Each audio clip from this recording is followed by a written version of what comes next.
ഈ സുവിശേഷം ആത്മരക്ഷയുടെ സന്ദേശമാണ്. സുവിശേഷം ഒരു സാർവത്രിക സന്ദേശമാണ്.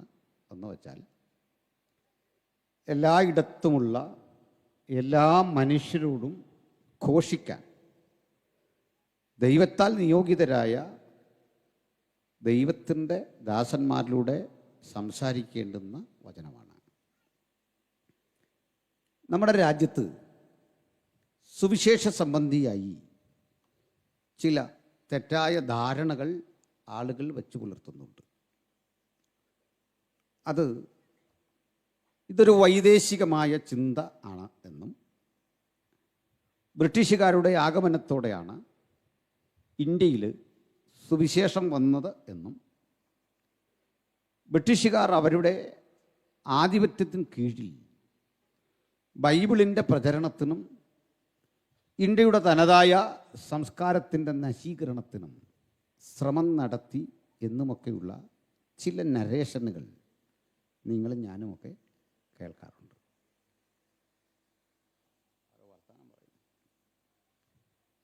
എന്താണതിൻ്റെ സാങ്കത്യം എന്ന് ഞാനൊന്ന് വിശദീകരിക്കാം. വിശുദ്ധ ബൈബിളും അനുബന്ധ വചനങ്ങളും ഇന്ത്യ മഹാരാജ്യത്ത് എത്തുന്നത്, അല്ലെങ്കിൽ അതിൻ്റെ പ്രചാരം ഏതാണ്ട് ബ്രിട്ടൻ്റെ ആധിപത്യ കാലത്ത് തന്നെയാണ്. 1854 1819 ഒക്കെ ആയിട്ടാണ് ബൈബിൾ വിവർത്തനങ്ങളുടെ ഒരു കാലഘട്ടം, വിശേഷിച്ചും മലയാളത്തിലുമൊക്കെ കിട്ടുന്നത്. അതിനു മുമ്പ് തന്നെ ബംഗാളി ഭാഷയിലും മറാഠി ഭാഷയിലുമൊക്കെ ബൈബിള് പരിഭാഷപ്പെടുത്തിയിട്ടുണ്ട്. ഈ ആരോപണം സംബന്ധിച്ച് ഒരു മറുപടി പറഞ്ഞുകൊണ്ട് ഞാൻ ഈ ഉള്ളടക്കത്തിലേക്ക് വരാം. ബംഗാൾ ഭരിച്ചിരുന്ന സിറാജുദ്ദൗള എന്ന ഭരണാധികാരിയെ പരാജയപ്പെടുത്തിക്കൊണ്ട് ബ്രിട്ടീഷുകാരുടെ ഈസ്റ്റ് ഇന്ത്യ കമ്പനി ഇന്ത്യയിലേക്ക് വന്നു. ബ്രിട്ടീഷുകാർക്ക് മുമ്പും പലതരം ഈസ്റ്റ് ഇന്ത്യ കമ്പനികൾ ഇന്ത്യയിലുണ്ടായിരുന്നു. ഫ്രഞ്ചുകാരുടെ ഈസ്റ്റ് ഇന്ത്യ കമ്പനിയുണ്ട്, ഡച്ചുകാരുടെ ഈസ്റ്റ് ഇന്ത്യ കമ്പനിയുണ്ട്. ഇങ്ങനെ ഒടുവിൽ വന്നവരാണ് ബ്രിട്ടീഷുകാർ.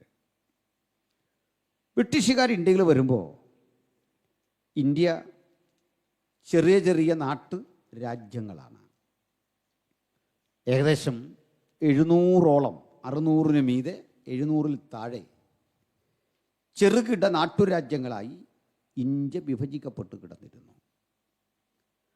അതിനു മുമ്പ് ഒരിക്കലും ഇന്ത്യ എന്ന് ഇന്നത്തെ നിലയിൽ നമ്മൾ വരയ്ക്കുന്ന ഭൂപടം അപ്പാടെ ഭരിച്ച രാജാക്കന്മാരുള്ളത് ചന്ദ്രഗുപ്ത മൗര്യനും അക്ബറും അങ്ങനെയൊക്കെയുള്ള ആളുകളാണ്.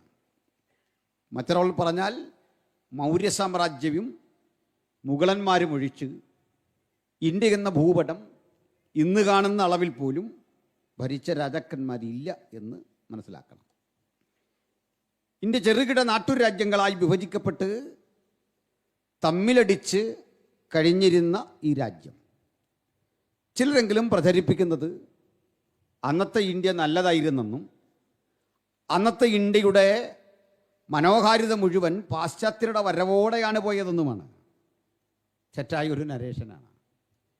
ഇന്ത്യക്ക് സുഗമവും മനോഹരവുമായ ഒരു ഭൂതകാലമുണ്ടായിരുന്നെന്നും ആ കാലമായിരുന്നു ഇന്ത്യയുടെ ചരിത്രത്തിലെ നല്ല കാലമെന്നുമൊക്കെ പറയുന്ന സഹോദരങ്ങൾ മനസ്സിലാക്കേണ്ടത് ഏതായിരുന്നു ആ നല്ല കാലം, എന്തായിരുന്നു ആ നല്ല കാലത്തിൻ്റെ സവിശേഷതകൾ.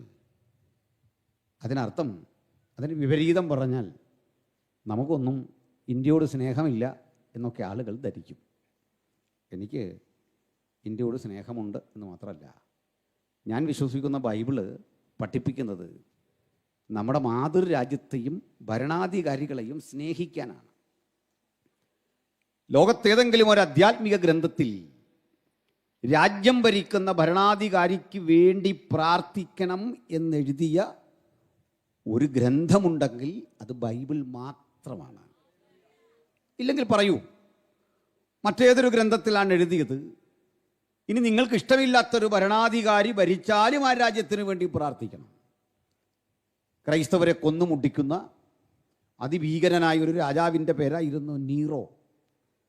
ധനനായ പത്രോസിനെ തലകീഴായി ക്രൂശിച്ചു കൊന്ന ക്രൂരൻ, പൗലോസ്ലിഹയെ തടികറക്കുന്ന വാളുകൊണ്ട് ഇഞ്ചിഞ്ചായി അറുത്ത് കൊന്ന് ഉന്മൂലനം ചെയ്ത് ക്രിസ്തീയതയെ വെല്ലുവിളിച്ച ആ മനുഷ്യന് വേണ്ടി പോലും പ്രാർത്ഥിച്ച മാർഗമാണ് യേശുവിൻ്റെ സുവിശേഷത്തിൻ്റെ മാർഗം. അങ്ങനെ ചരിത്രമുള്ള നമ്മൾ ഇന്ത്യക്ക് വേണ്ടി, കേരളത്തിന് വേണ്ടി, നാം ആയിരിക്കുന്ന നാടിന് വേണ്ടി പ്രാർത്ഥിക്കാൻ ബാധ്യസ്ഥരാണ്. അതുകൊണ്ട് മാതൃരാജ്യത്തോടുള്ള സ്നേഹവും ബഹുമാനവും ഒക്കെ ഒരു യാഥാർത്ഥ്യമാണ്. അതില്ലാത്തവന് യേശുവിൻ്റെ അനുഗാമിയായിരിക്കാൻ കഴിയില്ല. പക്ഷേ എന്നോട് ചോദിക്കുക, താങ്കൾ സ്നേഹിക്കുന്ന ഇന്ത്യ ഏത് കാലഘട്ടത്തിൽ ഇന്ത്യയാണ്?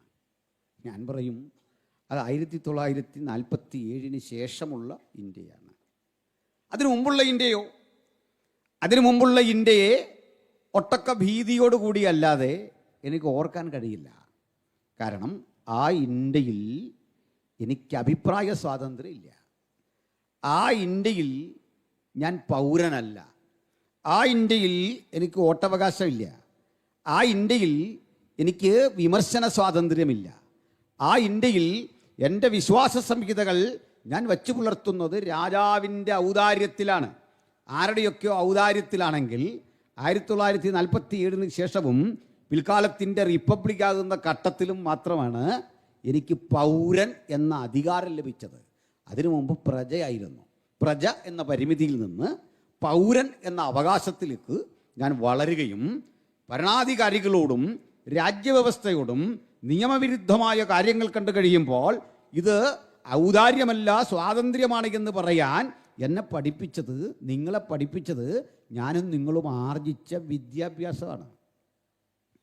അല്ലേ? അങ്ങനെയാണ്. ആ വിദ്യാഭ്യാസം ഈ രാജ്യത്ത് സാർവത്രികമാക്കിയത് ഞാൻ ഉറപ്പോടെ പറയും അത് യേശുവിൻ്റെ അനുഗാമികളായ, യേശുവിൻ്റെ സാക്ഷികളായ എന്നെപ്പോലെ സുവിശേഷം പ്രസംഗിക്കുന്ന ദൈവത്തിൻ്റെ ദാസന്മാരാണ്. ഇന്നും ഇന്ത്യയിലെ 80% പ്രമുഖ വിദ്യാലയങ്ങൾ യേശുവിൻ്റെ അനുഗാമികളാൽ നയിക്കപ്പെടുന്നതാണ്. ഇന്ത്യയിലെ ഏതാണ്ട് 75% ആധികാരികമായ ആതുരാലയങ്ങൾ, ഏറ്റവും ശ്രേഷ്ഠകരമായ ആശുപത്രികൾ, ഗവേഷണ സ്ഥാപനങ്ങൾ യേശുവിൻ്റെ അനുഗാമികളാൽ നിയന്ത്രിക്കപ്പെടുന്നതാണ്. എന്തിനാണ് ഞാനിതൊക്കെ പറഞ്ഞത്? നമ്മൾ പറയും പണ്ട് നമുക്ക് നാളന്തയുണ്ട്, തക്ഷശിലയുണ്ട്. അതൊക്കെ സത്യമാണ്. ഈ നാളന്തയിലും തക്ഷശിലയിലുമൊക്കെ നല്ല ഗവേഷണ പഠനങ്ങളും നല്ല ചിന്തകളുമൊക്കെ ഉണ്ട്, ആശയങ്ങളുണ്ട്. പക്ഷേ അതെല്ലാവർക്കും ഒന്നും പഠിക്കാൻ കഴിയില്ല.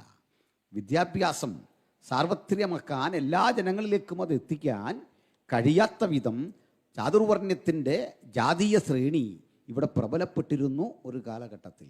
അത്തരം നിബന്ധനകളെ മുഴുവൻ കാറ്റിൽ പറത്തിക്കൊണ്ട് വിദ്യാഭ്യാസം എന്ന യാഥാർത്ഥ്യം ജനങ്ങളിലെത്തിക്കാൻ പണിപ്പെട്ട മിഷനറിമാർ ഇന്ത്യ മഹാരാജ്യത്തിന് കൊടുത്തത് 80 ഭാഷയ്ക്ക് നിഘണ്ടുക്കളും 125 ഭാഷയ്ക്ക് വ്യാകരണവും നൽകിക്കൊണ്ട് ആധുനിക ഇന്ത്യ നിർമ്മിച്ചെടുക്കുന്നതിൽ ഏറ്റവും കാര്യക്ഷമത കാട്ടിയ ഉജ്ജ്വല സമൂഹത്തിൻ്റെ പേരാണ് യേശുവിൻ്റെ അനുഗാമികളുടെ കൂട്ടം. അതുകൊണ്ട് ഇന്നിവിടുന്ന് ദൈവജനം കേൾക്കുന്ന, യേശുവിനെ ആരാധിക്കുന്ന ഓരോ ദൈവജനങ്ങളും തിരിച്ചറിയേണ്ടത് നാം ഉയർത്തുന്ന ക്രിസ്തുവിൻ്റെ സുവിശേഷത്തിൻ്റെ മഹത്വം മനുഷ്യനെ സാർവത്രികമായ അന്ധതയുടെ ആഴങ്ങളിൽ നിന്ന് കരം പിടിച്ചുയർത്തുന്ന ദൈവത്തിൻ്റെ വചനമാണെങ്കിൽ ഈ രാത്രി പ്രസംഗിക്കുന്ന വചനം അകത്തും പുറത്തും ഒരുപോലെ അതിൻ്റെ പ്രവൃത്തി ചെയ്യട്ടെ എന്ന് ഞങ്ങൾ പ്രാർത്ഥിക്കുകയാണ്. ആ ദൈവജനത്തിൻ്റെ ക്രിയ അകത്തും പുറത്തും വ്യാപരിക്കുമ്പോൾ നാട് കാണേണ്ട വെളിച്ചം അത് കണ്ടിരിക്കും. ഓരോ വീട്ടിലും ഈ വെളിച്ചത്തിൻ്റെ ജ്വലനമുണ്ടാകും, ഓരോ ഹൃദയത്തിലും ആ ജ്വലനമുണ്ടാകും. അങ്ങനെ മനുഷ്യരാശിയെ മുഴുവൻ വെളിച്ചത്തിൻ്റെ ജ്വലനത്തേക്ക് ആനയിക്കുന്ന സുവിശേഷത്തിൻ്റെ ഉള്ളടക്കം ഇങ്ങനെ വിളംബരം ചെയ്തുകൊണ്ട് ഞങ്ങൾ വിശീർണത്തിലേക്ക് കിടക്കട്ടെ. മറ്റൊരു വലിയ രക്ഷയില്ല. നാം രക്ഷിക്കപ്പെടുവാൻ ആകാശത്തിന് കീഴിൽ മനുഷ്യരുടെ ഇടയിൽ നൽകപ്പെട്ട ഒരേ ഒരു നാമം നമ്മുടെ കർത്താവായ യേശു ക്രിസ്തുവിൻ്റെ നാമം. Hallelujah, praise the lord. Mic ചെയ്യുന്ന ആൾ പോയോ? ഇതിന് അല്പം കൂടെ ഒക്കെ എഫക്റ്റ് കിട്ടിയാൽ കൊള്ളാം. ഇത്രയും സംഭവങ്ങളൊക്കെ ഉള്ളതല്ലേ. ശ്രദ്ധിക്കണം. ഹല്ലേലൂയ. തിരുവചനത്തിലേക്ക് നമുക്ക് അടുത്ത് വരാം. ഈ സുവിശേഷം പറയുന്ന ഇടത്ത് എല്ലാവരും ശാന്തരായിട്ടൊക്കെ ഇരിക്കണം. ഈ കസേര എടുത്തുകൊണ്ട് പോകുന്ന നോക്കി ഇരിക്കരുത്, ഇങ്ങോട്ട് തന്നെ ശ്രദ്ധിക്കണം. സന്തോഷമല്ലേ? അതിനിടയ്ക്ക് കുട്ടികൾ ഇതുവഴി ഓടുന്ന പ്രവണതയൊക്കെ സൂക്ഷിച്ചോണം. നമുക്കൊന്നാമത് നേരം തീരെ കുറവാണ്. ആ പരിമിത സമയത്തിനുള്ളിൽ വിഷയങ്ങൾ ഗൗരവത്തിൽ അവതരിപ്പിക്കാനൊക്കെ കഴിയാതെ വരും. നമുക്ക് അലോസരപ്പെടുത്തുന്ന വിധത്തിൽ ഇരിക്കുകയും ചെയ്യരുത്. എല്ലാവരും ശ്രദ്ധിച്ചിരുന്നാട്ടെ. സ്തോത്രം. നിങ്ങൾക്കൊരു സന്തോഷമില്ല. ഇനി എൻ്റെ ഒരു ശൈലി കൊണ്ടാണോ എന്നറിയില്ല, ഞാൻ ആരെക്കൊണ്ടും ഹല്ലേലൂയായി സ്തോത്രവും പറയിപ്പിക്കുന്ന ഒരാളല്ല. എന്ന് വെച്ചാൽ സ്വന്തം ചെലവിൽ മനുഷ്യൻ ദൈവത്തെ സ്തുതിക്കണം. മനസ്സിലായില്ല? ഇങ്ങനെ തള്ളിമറിച്ചിട്ട് ആളുകളെ മുഴുവൻ കൊണ്ട് പ്രഹസനം സൃഷ്ടിച്ച് അത് മറ്റൊരാൾ ചെയ്യുന്നത് തെറ്റാന്നല്ല, ഞാൻ ചെയ്യാറില്ല, അതേ പറഞ്ഞുള്ളൂ. ശ്രദ്ധിക്കണേ, ശ്രദ്ധിച്ചിരിക്കണം. സൗണ്ടിൻ്റെ ആൾ വന്നില്ലേ? എന്തെറ്റി? വരും. ശ്രദ്ധിച്ചാട്ടെ. അപ്പോൾ നമുക്ക് വചനത്തിലേക്ക് വരാം. നമ്മുടെ സൗണ്ടാണോ കൊണ്ടുവന്നാണോ?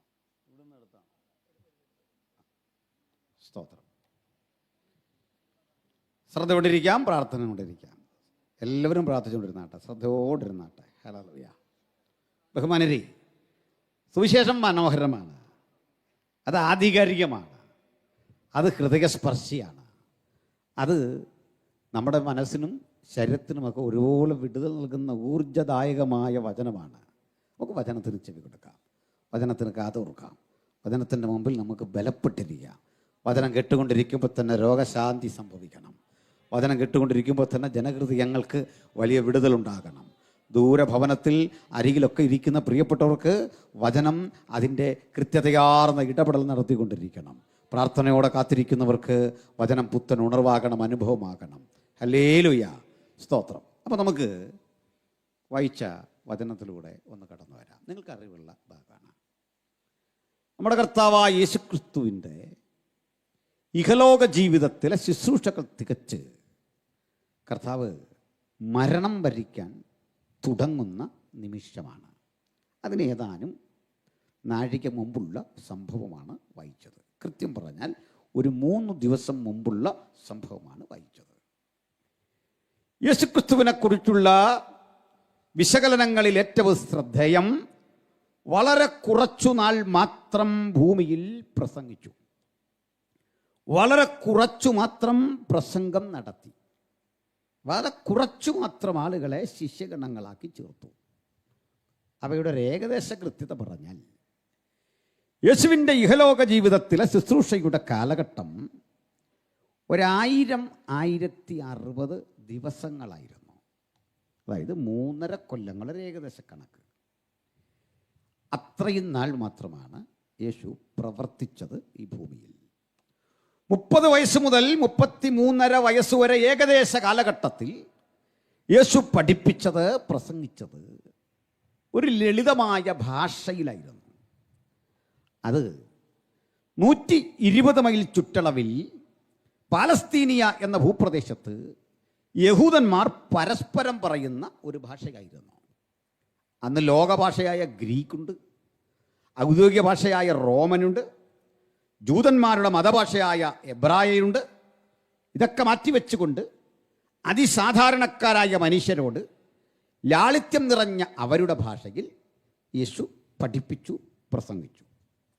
അടുത്തത്, യേശുവിൻ്റെ ശിഷ്യഗണങ്ങളായി യേശുവിനെ അനുധാവനം ചെയ്യുവാൻ, അനുഗമിക്കുവാൻ അക്കാലത്തുണ്ടായിരുന്ന മനുഷ്യരുടെ കണക്കെടുത്താൽ അതിസാധാരണക്കാരായ ബേസയിദ കടലിൽ മത്സ്യബന്ധന തൊഴിലാളികളായി ജീവിതം അങ്ങനെ പ്രവർത്തിപ്പിച്ചു കൊണ്ടിരുന്ന, മത്സ്യം വിറ്റും വലയും പടകും നന്നാക്കിയും ഉപജീവനം കഴിച്ചിരുന്ന സാധുക്കളായ മനുഷ്യരായിരുന്നു. അവർ പണ്ഡിത ശ്രേഷ്ഠന്മാരോ വലിയ അറിവുള്ളവരോ ആയിരുന്നില്ല. ആളുകൾ സമ്പന്നരായിരുന്നില്ല. ഏറ്റവും ദരിദ്രമായ പശ്ചാത്തലത്തിൽ ജീവിച്ചു വന്ന അതിസാധാരണക്കാർ. യേശുവുമായി ബന്ധപ്പെട്ട് നടക്കുന്ന ചർച്ചകളിൽ, ഇടപാടുകളിൽ, യേശുവിൻ്റെ ക്ലാസ്സുകളിൽ സംബന്ധിക്കുന്ന ആളുകൾ അനവധിയാണെങ്കിലും ഏകദേശം 70 പേരെ അവിടെ നിന്ന് തിരഞ്ഞെടുത്തുകൊണ്ട് ആ 70 പേരിൽ നിന്ന് 12 പേരെ വേർതിരിച്ചുകൊണ്ട് യേശു നടത്തിയ പഠിപ്പിക്കലുകളുടെ ആകത്തുകയെടുത്താൽ ഏകദേശം 50-60 പ്രസംഗങ്ങൾ മാത്രം. യേശു സഞ്ചരിച്ച ഇടങ്ങളെടുക്കുക, 120 മൈലിൻ്റെ ചുറ്റളവ് മാത്രം. യേശു പ്രസംഗിച്ച ഭാഷ എടുക്കുക, അരമായിക്കെന്നൊരു സാധാരണ ഭാഷ മാത്രം. അങ്ങനെ പാലസ്തീനിയ വിട്ട് പുറത്തു പോകാതെ കടം വാങ്ങിയ ഒരു കഴുതയുടെ പുറത്ത് സഞ്ചരിച്ച് കടം വാങ്ങിയ ഒരു വീട്ടിൽ വിരുന്ന് നടത്തി കടം വാങ്ങിയ കല്ലറയിലടക്കപ്പെട്ട് അങ്ങനെ ആജീവനാന്തം ഇഹലോകത്തിൽ പ്രവർത്തിച്ച പരിമിത കാലഘട്ടം മാത്രം പ്രവർത്തിച്ച ഒരു വ്യക്തിത്വത്തിൻ്റെ പേരാണ് യേശു ക്രിസ്തു. പക്ഷെ മറുവശം അറിയണ്ടേ, അവിടുന്ന് ഒരു ഗ്രന്ഥം എഴുതിയില്ല, അവിടുന്ന് ഒരു പാട്ട് എഴുതിയില്ല, അവിടുന്ന് ഒരു പുസ്തകം എഴുതുകയോ അല്ലെങ്കിൽ വിശദീകരിക്കുകയോ ചെയ്തില്ല, അവിടുന്ന് പാട്ടെഴുതിയില്ല, അവിടുന്ന് ലേഖനം എഴുതിയില്ല. പക്ഷേ ലോകത്തേറ്റവും അധികം പാട്ടുകൾ പിറന്നത് ഈ യേശുവിനെ കുറിച്ചാണ്. ഇന്ന് രാത്രി ഞാൻ ഉയർത്തുമ്പോഴും യേശുവിനെ കുറിച്ച് അവിരാമം ഇത്തരം പാട്ടുകൾ പിറവികൊണ്ടിരിക്കുക. കഷ്ടതയുടെ തീച്ചുളയിൽ കോടാനുകോടി മനുഷ്യർ പാടി ആസ്വദിക്കുന്ന അനവധി പാട്ടുകൾ ഇന്ന് രാത്രി യേശുവിനെ കുറിച്ച് പിറന്നുകൊണ്ടിരിക്കുകയാണ്. ഇനി മനുഷ്യനുള്ള കാലത്തോളം, ഭൂതലമുള്ള കാലത്തോളം പാടി ആരാധിക്കത്തക്ക വിധത്തിൽ ആ പാട്ടുകൾ ഒരു മഹാപ്രളയമായിരിക്കുമെങ്കിൽ ലോകത്തേറ്റവും അധികം ഗ്രന്ഥങ്ങൾ ഉണ്ടായത് നസ്രയനായ യേശുവിനെ കുറിച്ചാണ്. ലോകത്തേറ്റവും അധികം ഗ്രന്ഥങ്ങളും പാട്ടുകളും മാത്രമല്ല, ഏറ്റവും അധികം പ്രസംഗങ്ങൾ ഉണ്ടായത് യേശുവിനെ കുറിച്ചാണ്.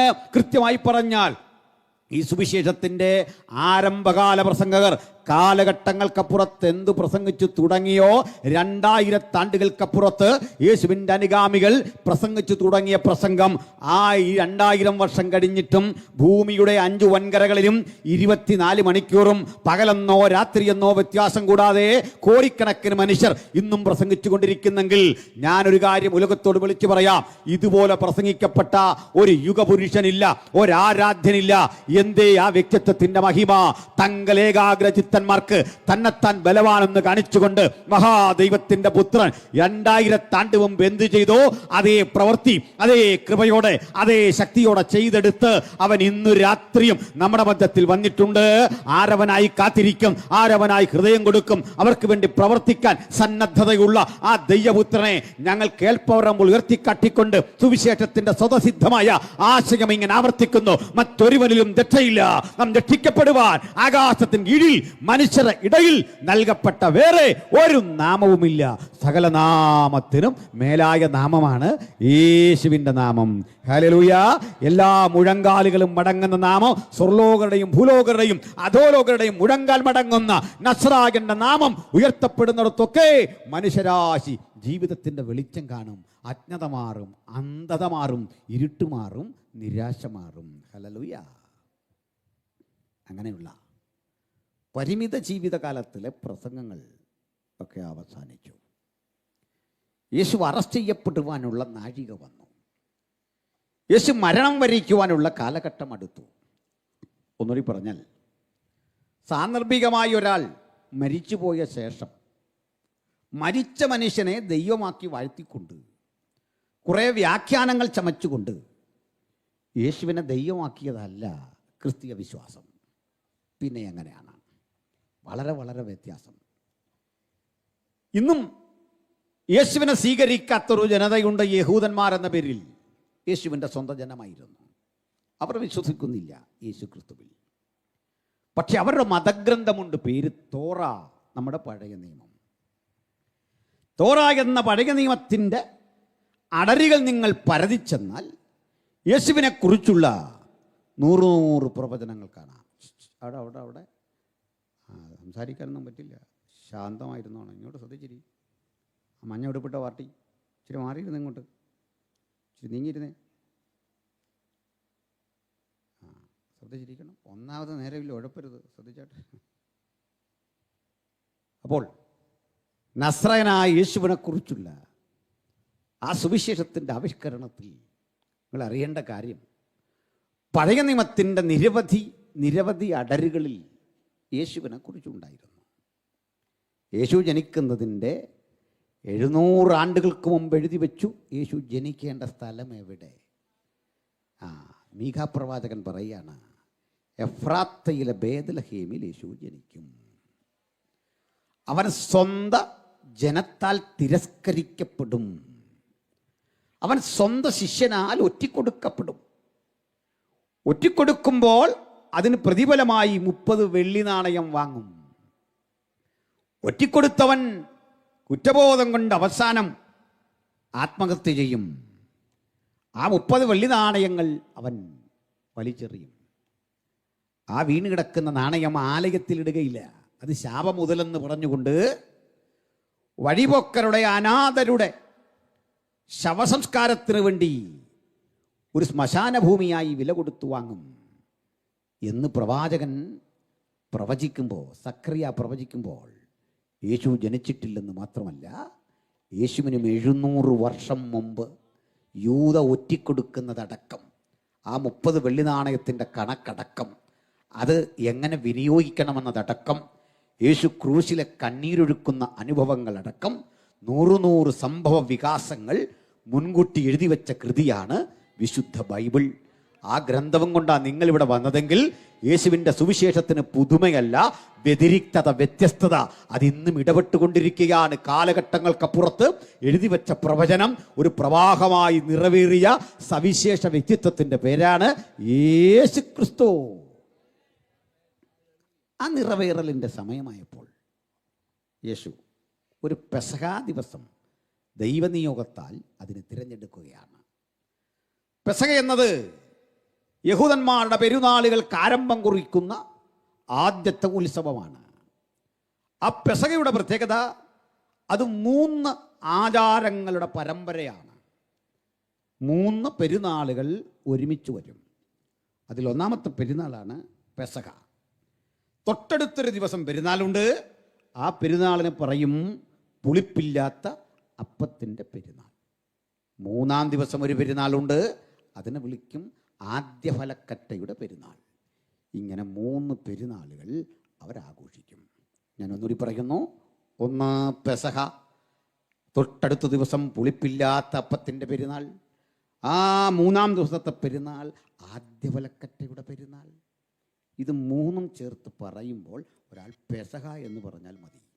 കാരണം ഇത് 3ഉം കൂടെ ഒരാൾ ആഘോഷിച്ചിട്ടേ ആഘോഷം മതിയാക്കി പോകുകയുള്ളൂ. ഇത് 3ഉം കൂടെ 3 ദിവസമാണെങ്കിൽ ഒരാഴ്ച പിടിക്കും. അതാണ് പെസഹ. ഈ പെസഹയുടെ ആഘോഷം ഇസ്രായേൽ മക്കളെ അനുസ്മരിപ്പിക്കുന്നത് ഒരു വിമോചനത്തിൻ്റെ സന്ദേശമാണ്. അവർ പണ്ട് അടിമകളായിരുന്നു ഈജിപ്തിൽ. ഈജിപ്ഷ്യൻ പ്രവാസകാലത്ത് അവർക്കൊരു ദേശീയ രക്ഷകനുണർന്നു, അവർക്കൊരു വിമോചകനുണ്ടായി. ആ വിമോചകന്റെ പേര് മോശ എന്നായിരുന്നു. മോശയ്ക്ക് ദൈവം കൊടുത്ത കൽപ്പനയിൻ പ്രകാരം മോശ ഇസ്രായേൽ ജനത്തെ 600,000 രക്ഷിച്ച് ചെങ്കടൽ താണ്ടി വാഗ്ദത്ത ദേശത്തേക്കുള്ള യാത്രയ്ക്ക് ആമുഖം കുറിക്കുമ്പോൾ അവർ ആചരിച്ചു പോന്ന ഉത്സവമാണ് അവരുടെ ആടുമാടുകളുടെ പിറപ്പിൽ നിന്ന് ഏറ്റവും ഊനമില്ലാത്തൊരാട്ടുകൊറ്റനെ തിരഞ്ഞെടുത്ത് അതിനെ യാഗം കഴിച്ചു വരിക എന്നത്. ആ പെരുന്നാൾ അവരുടെ വീണ്ടെടുപ്പിൻ്റെ ഓർമ്മപ്പെടുത്തലാണെങ്കിൽ, ഇതാ ക്രിസ്തുയേശു എന്ന നമ്മുടെ രക്ഷകൻ ഒരു പെസഹ ആചരണത്തിനുള്ള സാഹചര്യങ്ങൾ സംജാതമാക്കുകയാണ്. എങ്ങനെയാണ് ഈ പെസഹയുടെ ആചരണം എന്ന് പറയാം. വീടുകളിലൊക്കെ ഒരു പെസഹ ആചരിക്കുമായിരുന്നു. വീട്ടുനായകൻ അല്ലെങ്കിൽ കുടുംബനാഥൻ ഒരു പുരോഹിതൻ്റെ സ്ഥാനത്ത് നിന്നുകൊണ്ട് ഈ കർമ്മങ്ങളെല്ലാം ചെയ്യാൻ അവർ പഠിച്ചിരുന്നു. എങ്ങനെയാണ് ഇതിൻ്റെ അനുഷ്ഠാനം എന്നുള്ളത്? 4 കപ്പുകൾ നിരത്തി വെച്ച് ആ 4 കപ്പുകളിൽ വൈൻ നിറച്ച് സങ്കീർത്തനങ്ങൾ പാടിക്കൊണ്ട്, ഹല്ലേൽ എന്നറിയപ്പെടുന്ന സവിശേഷ സങ്കീർത്തനങ്ങൾ പാടിക്കൊണ്ട് ഈ കപ്പുകൾ ഓരോന്നും ജനങ്ങൾക്കിടയിൽ കൂടി കൊണ്ടു കൊടുക്കാൻ കുടുംബത്തിലെ മുതിർന്ന ഒരാളെ സ്ഥിരപ്പെടുത്തും. അയാൾ അത് കൊണ്ടു കൊടുക്കുമ്പോൾ ചോദ്യോത്തര രൂപേണ ഈ വാക്യപ്രതിവാക്യം പോലെ തങ്ങൾ അനുഭവിച്ച വേദനകളും കഷ്ടതകളും ഒരാൾ ഒരുവനോട് ചോദിക്കും. എങ്ങനെയാണ് നമ്മൾ ഇവിടെ വരെ എത്തിയത്? അപ്പോൾ മറുപടിയായി ഒരംഗം പറയണം, നമ്മൾ കടന്നു വന്നത് ഭീകരമായ ചെങ്കടലിൻ്റെ അതിഭീകരമായ പ്രതിസന്ധിയെ താണ്ടിക്കൊണ്ടാണ്. ആ യാത്രയിൽ നമുക്ക് എന്തൊക്കെ സംഭവിച്ചു, പൂർവീർക്ക് എന്തൊക്കെ സംഭവിച്ചു, അങ്ങനെ പറഞ്ഞ് പെസഹയെ അനുസ്മരിക്കും. പെസഹയെ അനുസ്മരിക്കുന്ന വേളയിൽ ഇവർ ഭക്ഷിക്കുന്ന അപ്പവും വീഞ്ഞും അങ്ങനെ ജനാവലിക്ക് കൊടുക്കുമ്പോൾ തന്നെ ഒരപ്പം അവർ മശിഹയ്ക്ക് വേണ്ടി മാറ്റിവെക്കും. ആ മശിഹയ്ക്ക് വേണ്ടി മാറ്റിവെക്കുന്ന അപ്പത്തിന് ചില സവിശേഷതകളുണ്ട്. എന്താണ് എന്ന് ഞാൻ പറയാം. ആരാണ് ഈ മശിഹ എന്ന് അതിനു മുമ്പ് പറയാം. അവരുടെ പിൽക്കാല ജീവിതത്തിൽ ദൈവസന്നിധിയിൽ നിന്ന് അവർ വാഗ്ദത്ത ദേശത്ത് പലയാവർത്തി അകന്നും പിരിഞ്ഞുമൊക്കെ പോയ ഘട്ടത്തിൽ അവർ പ്രാർത്ഥിച്ചു, ഞങ്ങൾക്കൊരു ശുഭകാലം കിട്ടിയാൽ കൊള്ളാം, ഞങ്ങൾക്കൊരു നല്ല കാലം കിട്ടിയാൽ കൊള്ളാം. അങ്ങനെയുള്ള പ്രാർത്ഥനയുടെ ഫലമായി പ്രവാചകന്മാർ പ്രവചിച്ചു, ഇതാ ഒരു രാജാവ് നീതിയോടെ വാഴാൻ പോകുന്നു. അത്ഭുതമന്ത്രിയായ വീരനാം ദൈവമായ നിത്യതയുടെ പിതാവായ ഒരുവൻ രംഗപ്രവേശം ചെയ്യാൻ പോകുന്നു. ആ വരുന്ന വ്യക്തിയെ അനുസ്മരിച്ചുകൊണ്ട് ആ വ്യക്തി ഇന്ന് വന്നാൽ ഈ വിരുന്നിൽ അദ്ദേഹത്തിനെയും ഭാഗമാക്കണം. അതിനുവേണ്ടി ഒരപ്പം മാറ്റിവെക്കുക പതിവുണ്ട്. എന്നാൽ ചടങ്ങൊക്കെ പര്യവസാനിക്കുമ്പോൾ ഈ അപ്പം വാഴ്ത്തി നുറുക്കി എല്ലാവർക്കും ഓരോ പീസ് കൊടുത്തിട്ട് ഇത് മഹാപുരോഹിതൻ്റെ ആ റോള് കൈകാര്യം ചെയ്യുന്ന കുടുംബനാഥൻ ബാക്കി ഭക്ഷിച്ച് അങ്ങനെ അവസാനിക്കും. ഇതിനാണ് നമ്മൾ ഈ കർത്തൃമേശൊക്കെ നടത്തിയിട്ട് പുരുഷന്മാർ തന്നെ ഭക്ഷിക്കുന്ന, പലർക്കും അതറിയില്ല. ഇതൊരു പാരമ്പര്യത്തിൽ നിന്നും അങ്ങനെ വേണമെന്നൊന്നുമില്ല. സ്ത്രീകളിത് കഴിച്ചു നോർത്ത് ആരും കേസൊന്നും കൊടുക്കാൻ പോകുന്നില്ല, തെറ്റുമൊന്നും അതിലില്ല. നമ്മൾ പാരമ്പര്യത്തിന് വിപരീതമായി ചിന്തിക്കേണ്ടവരാണല്ലേ. സ്തോത്രം. ഒരാളൊരിക്കൽ ചോദിച്ചു, സ്നാനപ്പെടാത്തവർക്ക് കർത്തൃമേശ കൊടുക്കാമോ? സ്നാനപ്പെട്ടാൽ പോലും കൊടുക്കാൻ പാടില്ല. സ്നാനപ്പെട്ടതുപോലും അതിന് യോഗ്യതയല്ല. ആണോ? സ്നാനപ്പെട്ടു എന്നുള്ള യോഗ്യതയല്ല. അയോഗ്യമായി അപ്പം ഭക്ഷിക്കുകയും അല്ലേ, അവിടെ യോഗ്യതയൊക്കെ പറയുന്നുണ്ട്. നമ്മുടെ വിഷയം അതല്ല. അപ്പോൾ ഈ അപ്പം ഇങ്ങനെ കൊടുക്കുന്ന വേളയിൽ ബാക്കി അവിടെ പെസകയിലൊക്കെ ആർക്കും വന്ന് കൂടാമെങ്കിലും ആഹാരമൊക്കെ പുറത്ത് കിട്ടുമെങ്കിലും ഈ വിശേഷ അപ്പം അന്യനും പരദേശിക്കുമൊന്നും കൊടുത്തുകൂടാ. അന്യനോടും പരദേശിയോടും വെറുപ്പുള്ളതുകൊണ്ടല്ല. അന്യനെയും പരദേശിയും ഇങ്ങനെ കാണുന്നൊരു മാർഗം വേറെ ഇല്ല. വചനം തന്നെ പറയാണ്, നീ നിൻ്റെ ദേശത്ത് നിനക്ക് ദൈവമായ യഹോവ അവകാശഭൂമിയായി തരുന്ന ദേശത്ത് അവകാശം ഉറപ്പിച്ചു കഴിയുമ്പോൾ നീ കൊയ്ത്തിൻ്റെ ഘട്ടത്തിൽ അവിടെ നിന്ന് കൊയ്ത്തിൻ്റെ ഫലങ്ങൾ ശേഖരിക്കുമ്പോൾ മൊത്തം പെറുകിക്കൊണ്ട് പോകരുത്. അത് കുറേയൊക്കെ അവശേഷിപ്പിക്കണം. ആ കാലായിൽ കുറേ ധാന്യമണികൾ മിച്ചമിട്ടിരിക്കണം. അതിൻ്റെ കാരണം പറഞ്ഞു, അത് അന്യനും പരദേശിക്കുമുള്ളതല്ലോ. മനസ്സിലായില്ല? നമ്മുടെ നാട്ടിൽ വന്നിരിക്കുന്ന ഭായിമാരെ പോലുള്ള സഹോദരന്മാരെ, തൊഴിലിനായി വന്നിട്ടുള്ളവരെ, കഷ്ടപ്പെടുന്നവരെയൊക്കെ നമ്മൾ ഓർക്കുന്നുണ്ടോ എന്ന് എനിക്കറിയില്ല. ഓർക്കണം അല്ലേ?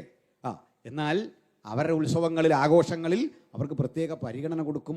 പക്ഷേ വിശേഷവിധിയായിട്ടുള്ള ഈ അപ്പം മശികയ്ക്ക് വേണ്ടി കാത്തിരിക്കുന്നവർക്ക് മാത്രം, യോഗ്യരായവർക്ക് മാത്രം പങ്കിട്ട് കൊടുക്കുന്ന ഒരനുഭവമാണുള്ളതെങ്കിൽ കർത്താവായ യേശുക്രിസ്തു ഈ അപ്പം ഇങ്ങനെ മുറിച്ച് കൊടുക്കാൻ തുടങ്ങിയാണ്. അപ്പോൾ ഒരു ചോദ്യം ഇവിടെ വരുന്നുണ്ട്, അയോഗ്യർക്ക് ഈ അപ്പം കൊടുക്കാമോ? എന്നോടൊരിക്കൽ ഒരാൾ ചോദിച്ചു, ഇന്ന ആളുകൾക്ക് അപ്പം കൊടുക്കാമോ? അതിപ്പോൾ കൊടുക്കാതിരിക്കാൻ നമ്മുടെ വീട്ടിൽ നിന്ന് കൊണ്ടുവന്ന സാധനം അല്ലത്, ആർക്കും കൊടുക്കണമെന്നാണ് എൻ്റെ അഭിപ്രായം. പക്ഷെ മര്യാദയ്ക്ക് മേടിച്ചില്ലേ കുഴപ്പം വേറെയാ.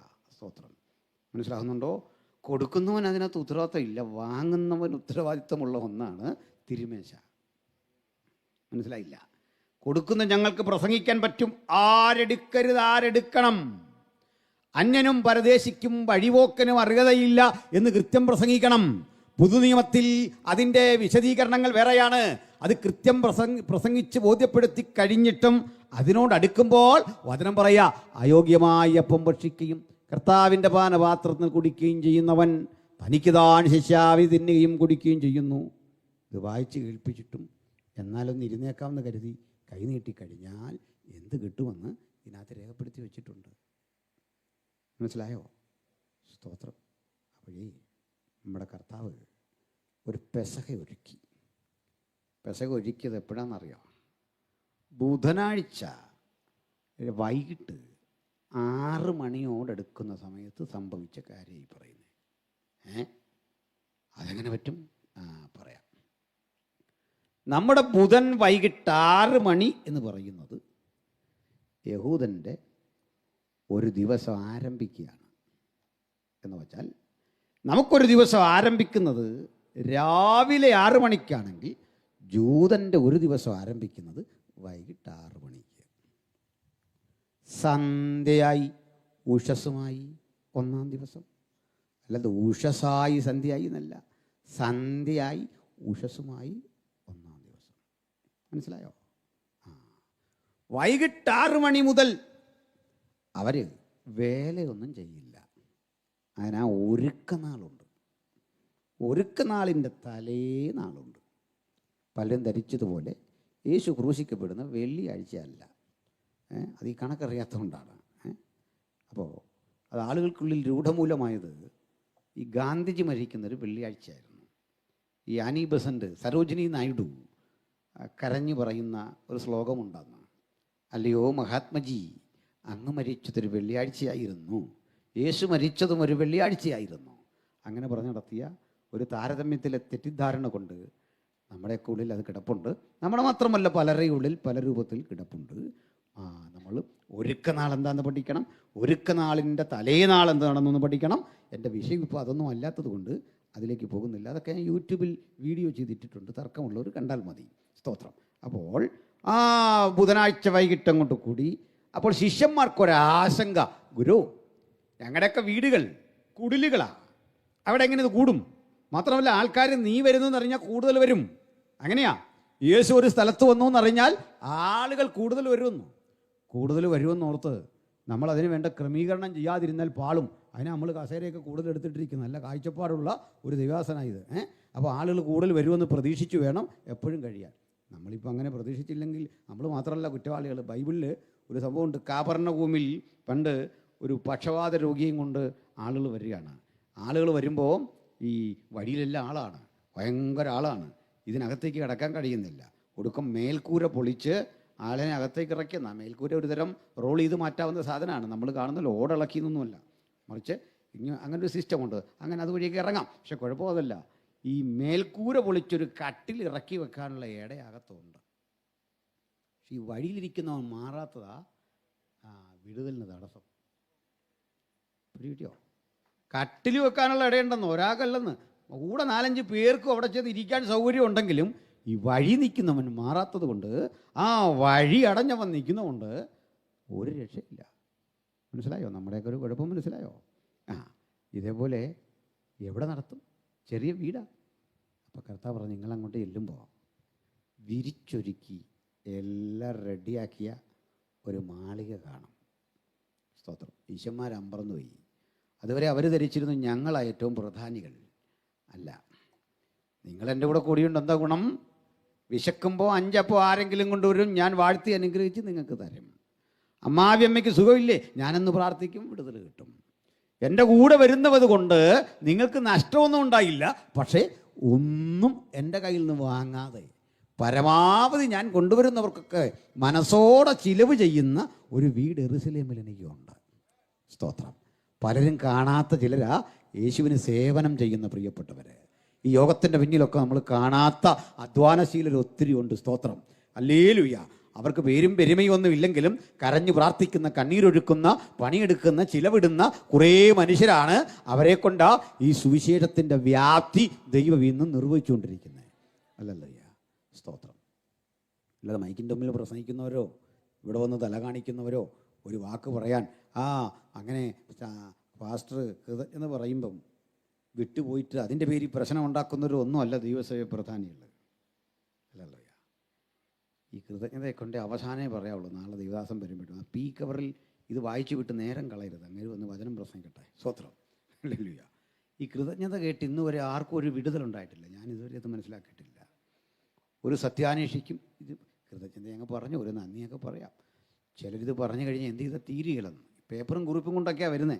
നേരം പൊയ്ക്കൊണ്ടിരിക്കുക. ഞങ്ങളൊക്കെ ഒരു വിഷയം പ്രിപ്പയർ ചെയ്തുകൊണ്ട് വന്നിട്ട് വാച്ചിൽ ഇങ്ങനെ നോക്കുക, നെഞ്ചിടിച്ചുകൊണ്ടിരിക്കുക. ഇത് എവിടെ കൊണ്ട് തീർക്കും, ആരോട് എങ്ങനെ പറയും?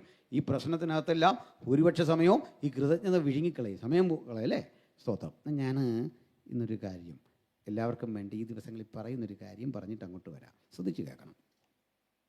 നമുക്ക് പാടുന്ന സൗകര്യങ്ങൾ എനിക്ക് പരിചയമുള്ള പ്രസംഗിക്കാൻ ആളുകൾ വരും. ഈ പ്രസംഗിക്കാനും പാടാനും ഒക്കെ നല്ല കട്ടിപ്പണിയാണ്. ഞങ്ങൾ 100 കണക്കിന് വേദിയിൽ ഈ വർഷം തന്നെ പ്രസംഗിക്കില്ല. അപ്പോൾ യാത്രയുണ്ട്. ഇതെല്ലാം കഴിഞ്ഞിട്ട് ഈ കാലിബറുള്ള ടാലൻറ്റഡായ ഒരു പ്രസംഗകനോ ഒരു പാട്ടുകാരനോ അല്ലെങ്കിൽ നമ്മുടെ ഇൻസ്ട്രുമെൻ്റ് കൈകാര്യം ചെയ്യുന്ന ഒരാളോ അയാളുടെ സേവനത്തിന് ഒരു കൂലി പറഞ്ഞാൽ അത് തെറ്റാണോ ശരിയാണോ? ഞാൻ പറയും ഒരു തെറ്റുമില്ല. ഒരു തെറ്റുമില്ല. ഞാൻ ക്ലാസ് എടുക്കണമെങ്കിൽ, ഞാൻ പാട്ട് പാടണേ, ഞാൻ കീബോർഡ് വായിക്കണേ, എൻ്റെ കോൾ ഷീറ്റ് ഇത്ര, ഒരു തെറ്റുമില്ല. പിന്നെ ഒരു തെറ്റതിലുണ്ട്, അത് കഴിഞ്ഞിട്ട് ഇത് ശുശ്രൂഷയാന്ന് പറയരുത്. അതേ തെറ്റുള്ളൂ. അത് തെറ്റാണ്. അതെന്താ അദ്ദേഹത്തിൻ്റെ കഷ്ടപ്പാടിന് അദ്ദേഹം ഒരു കോൾ ഷീറ്റ് പറഞ്ഞു, തെറ്റുമല്ലുണ്ടോ? കണ്ടോ? പിന്നെ ഇങ്ങനെ കരഞ്ഞ് നിലവിളിച്ച് ദൈവം നടത്തി. ദൈവം എന്നെ വിളിച്ച മനുഷ്യരല്ല, ഞാൻ മനുഷ്യരെന്ന് പഠിച്ചിട്ടില്ല, മനുഷ്യരോട് പ്രാപിച്ചിട്ടില്ല, ഇത് രണ്ടും കൂടെ ചേർന്ന് പോവില്ല, ഒരു സന്തോഷമില്ല. ഞാനിങ്ങനെ കുറേ എണ്ണത്തെ പരിചയപ്പെട്ട് വന്നുകൊണ്ടിരിക്കുകയാണ്. പ്രിയപ്പെട്ടവരെ, നമ്മുടെ വഴി എവിടുന്നാ? നമ്മുടെ വിശാലതയുടെ വഴി മുകളിലാണ്. വിശ്വാസമുണ്ടോ നിങ്ങൾക്ക്? അവിടുന്ന് ആ വഴി. സ്തോത്രം. നമ്മുടെ ചിന്തയ്ക്കും കാഴ്ചപ്പാടിനും ഒക്കെ മാറ്റം ഉണ്ടാകണം. ഞാനൊന്ന് ബോധ്യപ്പെടുത്താം. ഈ പൗലോസ്ലീഹ കിടന്ന തരത്തിലുള്ള ജയിലുകൾ ചിലത് ഞാൻ നേരിട്ട് കണ്ടിട്ടുണ്ട്. അതൊക്കെ വെച്ച് നമ്മുടെ നാട്ടിലെ ജയിൽ ഗംഭീരമാണ്. നമ്മൾ ഈ ജയിൽ, തടവ് എന്നൊക്കെ കേൾക്കുമ്പോൾ കേരളത്തിലാണെങ്കിൽ അതൊരു പ്രത്യേക സുഖമാണ്, തടവും ജയിലും ഒക്കെ. എൻ്റെ വൈഫ് കഴിഞ്ഞിടയ്ക്ക് ദർശനം കണ്ടു. ഞാനൊരു ജയിലിൽ പോകുന്ന വിവരം ഞാനും താമസിക്കാതെ കണ്ടു. ജയിലിൽ പോകാനുള്ള പണിയൊക്കെ ചെയ്യുന്ന ഒരാളാണ് ഞാൻ. അതുകൊണ്ട് ചിലപ്പോൾ സംഭവിച്ചേക്കാം. നമ്മുടെ എങ്ങടെ നീതി കൊണ്ടാണല്ലോ അത് പണിയുന്നത്. അത് പേടിക്കണ്ട. സുവിശേഷത്തിനായിരിക്കണം, അതേ ഉള്ളൂ, വേറെ കുഴപ്പമൊന്നുമില്ല. നമ്മൾ ഈ തടവ് എന്നൊക്കെ കേട്ടാ പെട്ടെന്നൊരു പേടി വരും. കഠിന തടവ് ഇനി വിധിച്ചു എന്നൊക്കെ കേട്ടാൽ പേടിക്കാനൊന്നുമില്ല. പിടിപാടുള്ള ആളാ നിങ്ങളെങ്കിൽ കഠിന തടവെന്ന് പറഞ്ഞാൽ ഇങ്ങനെ തടവുന്നു എന്നേ അർത്ഥമുള്ളൂ. മനസ്സിലായോ? മസാജ് ചെയ്യുന്നതേ അർത്ഥമുള്ളൂ. അങ്ങനെയാണ്. എന്നാൽ റോമൻ ജയിലൊന്നും അങ്ങനല്ല. ഇന്നും സൗദി അറേബ്യയിൽ ഇതിനെയൊക്കെ അനുസ്മരിപ്പിക്കുന്ന ജയിലുണ്ട്. റോമൻ ജയിലിൻ്റെ ആ പ്രത്യേകത ഞാൻ പറയാം. 4x4 ജയിൽ, 4 അടി നീളം, 4 അടി വീതി, ഒരു കിണറാണ് ചതുരത്തിൽ. നെഞ്ചിലേക്ക് കയറ് കെട്ടി കപ്പി വഴി ഇറക്കണം. 20-25 അടി ആഴം. ഇടത് കൈയിൽ നിന്ന് വലത് കാലിലേക്ക് ചങ്ങല, വലത് കൈയിൽ നിന്ന് ഇടത് കാലിലേക്ക് ചങ്ങല. അതും നീളം കുറഞ്ഞ ചങ്ങല. ആൾ കുനിഞ്ഞ്. നാളെ വിമോചിതനായി പുറത്തു വന്നാലും കുറ്റവാളി സമൂഹത്തിൽ തല ഉയർത്തരുത്, കുനിഞ്ഞേ നിൽക്കാവൂ. ഇതാ കൺസെപ്റ്റ്. ഇങ്ങനെ ആ പൗലോസിനൊക്കെ കൊണ്ടിടുന്നത്. ആ കിടപ്പിൽ പൗലോസ് പ്രാപിച്ച ചില ദൂതുണ്ട്. അത് ജനത്തെ അറിയിക്കണം. അതുകൊണ്ട് കാണാനൊക്കെ വരുന്ന ആളോട് പറയും, തിമത്യോസിനോട് ഇവിടെ വരാൻ പറയണം, തീത്തോസിനോട് വരാൻ പറയണം, അത്യാവശ്യം നീ കാണണം. ആ കൂടെ ചിലരവിടെ വരും. ആപ്പിൾ വാങ്ങിക്കൊണ്ടൊന്നുമല്ല, അതൊന്നും കൊണ്ടുപോകാൻ ഒക്കില്ല. കാവൽ നിൽക്കുന്ന പടയാളികളുടെയും സേനാനായകന്മാരുടെയും മുമ്പിൽ ചെന്ന് താണ് വീണപേക്ഷിച്ച് കേണപേക്ഷിച്ച് തുകൽ ചുരുളും എഴുത്തുപോലും കൊണ്ട് മുകളിൽ വന്ന് നിൽക്കും. ഇവിടെ ഒരു അഴിയുണ്ട്. ഇങ്ങനെ എത്തിക്കുത്തി ഇങ്ങനെ നോക്കുമ്പോൾ കുഴി കിടക്കുന്ന ആളിനെ കാണാം.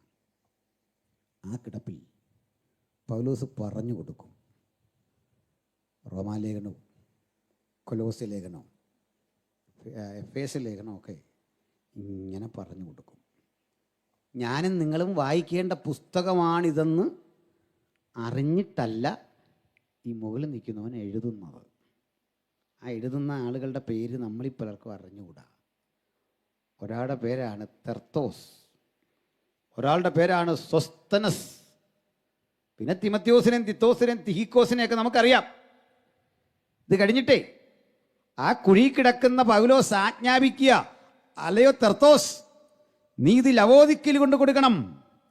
ലവോദിക്കർക്കെഴുതിയ ലേഖനം എഫെസോസിൽ കൊണ്ട് കൊടുക്കണം. എങ്ങനെ പോകേണ്ടതെന്ന് അറിയണ്ടേ? പായ്ക്കപ്പലിൽ കാറ്റിൻ്റെ ഗതി അനുസരിച്ച് സഞ്ചരിക്കുന്ന കപ്പലിൽ ആഴ്ചകൾ സഞ്ചരിച്ച് വേണം ഒരു ചർച്ചിൽ നിന്ന് അടുത്ത ചർച്ചിലേക്ക് പോകാൻ. 10-16 അധ്യായമുള്ള റോമർക്കെഴുതിയ ലേഖനമൊക്കെ ഇങ്ങനെ കേട്ടെഴുതിയ മനുഷ്യൻ പോകാൻ നേരം ഒരു വണ്ടിക്കൂലി കൊടുക്കാൻ ത്രാണിയുണ്ടോ താഴെ കിടക്കുന്ന ആൾക്ക്? മനസ്സിലായില്ല. ചിലവത്ര ഈ തുകലിൽ എഴുതണമെങ്കിൽ മൃഗത്തിൻ്റെ തോലിൽ എഴുതണം. ഭയങ്കര എക്സ്പെൻസീവാ. ഇതും തോളിൽ എന്തിക്കൊണ്ട് പോകണം. പോകുന്ന വഴിക്ക് പടയാളികൾ പിടിച്ചാൽ അയാളെയും കൊണ്ട് ജയിലിലിടും. അങ്ങനെ ക്രൂരതയുടെ മുഖം മൂടി അണിഞ്ഞ പടനായകന്മാരുടെ നടുവിലൂടെ റോമർക്കെഴുതിയ ലേഖനവും എഫേസ്യ ലേഖനവും കൊണ്ട് പോയ പേരും പെരുമയുമില്ലാത്ത കുറേ മനുഷ്യരുടെ ചങ്കുറപ്പിലാ ഈ പുസ്തകം രൂപപ്പെട്ടതെങ്കിൽ ഇത് ബിസിനസിന്റെ വഴിയല്ല, ധനാഗമ മാർഗമല്ല, ഇത് ഭൗതിക നന്മയ്ക്ക് വേണ്ടിയുള്ളതല്ല, ഇത് വിലപേശി എന്തെങ്കിലും വാങ്ങാനുള്ളതല്ല. വിശുദ്ധന്മാർക്കൊരിക്കലായി ഭരമേൽപ്പിച്ച അതിവിശുദ്ധ വിശ്വാസത്തിന് വേണ്ടി പ്രതിഫലം കൂടാതെ നിവരെ നിൽക്കാൻ ത്രാണിയുള്ള ഒരു സമൂഹത്തിന്റെ ആവിർഭാവം ഇന്ന് രാത്രി ഇവിടെ ഉണ്ടാകണം. അത് പ്രസംഗകനും പാട്ടുകാരനും ഡയറക്ടറും സെൻട്രൽ പാസ്റ്ററും എല്ലാവരും തയ്യാറാകണം. സന്തോഷമില്ലേ നിങ്ങൾക്ക്? പിന്നെ നന്മയൊക്കെ ചെയ്തോന്നേ. ഇത് ഡിമാൻഡ് ചെയ്യുമ്പോൾ തെർത്തോസും തിക്കിക്കോസും സ്വസ്തനോസും ഒക്കെ നമ്മളെ കണ്ടേ മുഖത്ത് വിരൽ വെക്കുക. വരാനിരിക്കുന്ന ശിക്ഷയുടെ കാഠിന്യം ഓർക്കണം.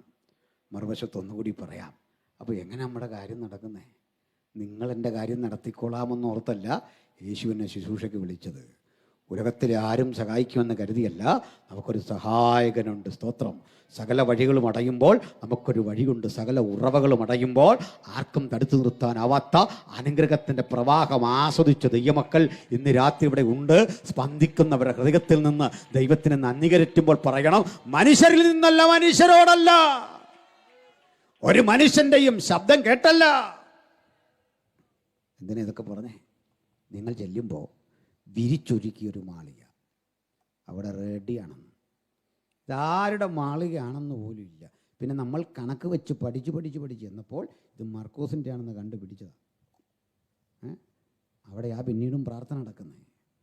ആ മാളികയിൽ ഒരുമിച്ച് കൂടി ഭക്ഷണം കൊടുക്കുക.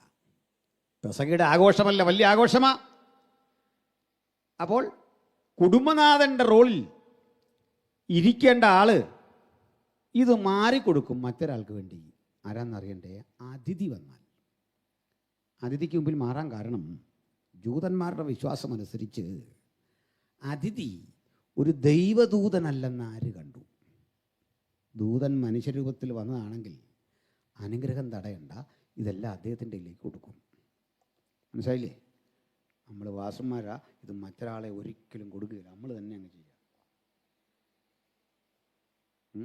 ഇതൊക്കെ ഒന്ന് വിട്ടുകൊടുത്ത് നോക്കുക, അനുഗ്രഹം വരുമോ ഇല്ലയോ എന്നറിയാം. ഒരപ്പച്ചൻ പ്രായാധിക്യം കൊണ്ട് കണ്ണു മങ്ങി. പ്രായമായവരെ പരിഹസിക്കല്ല, ഞാനും ഒരു ദിവസം പ്രായമാകാതെ എൻ്റെ കണ്ണു മങ്ങി, കാഴ്ചയൊക്കെ കുറവാണ്. അപ്പോൾ പ്രായമായി മനുഷ്യൻ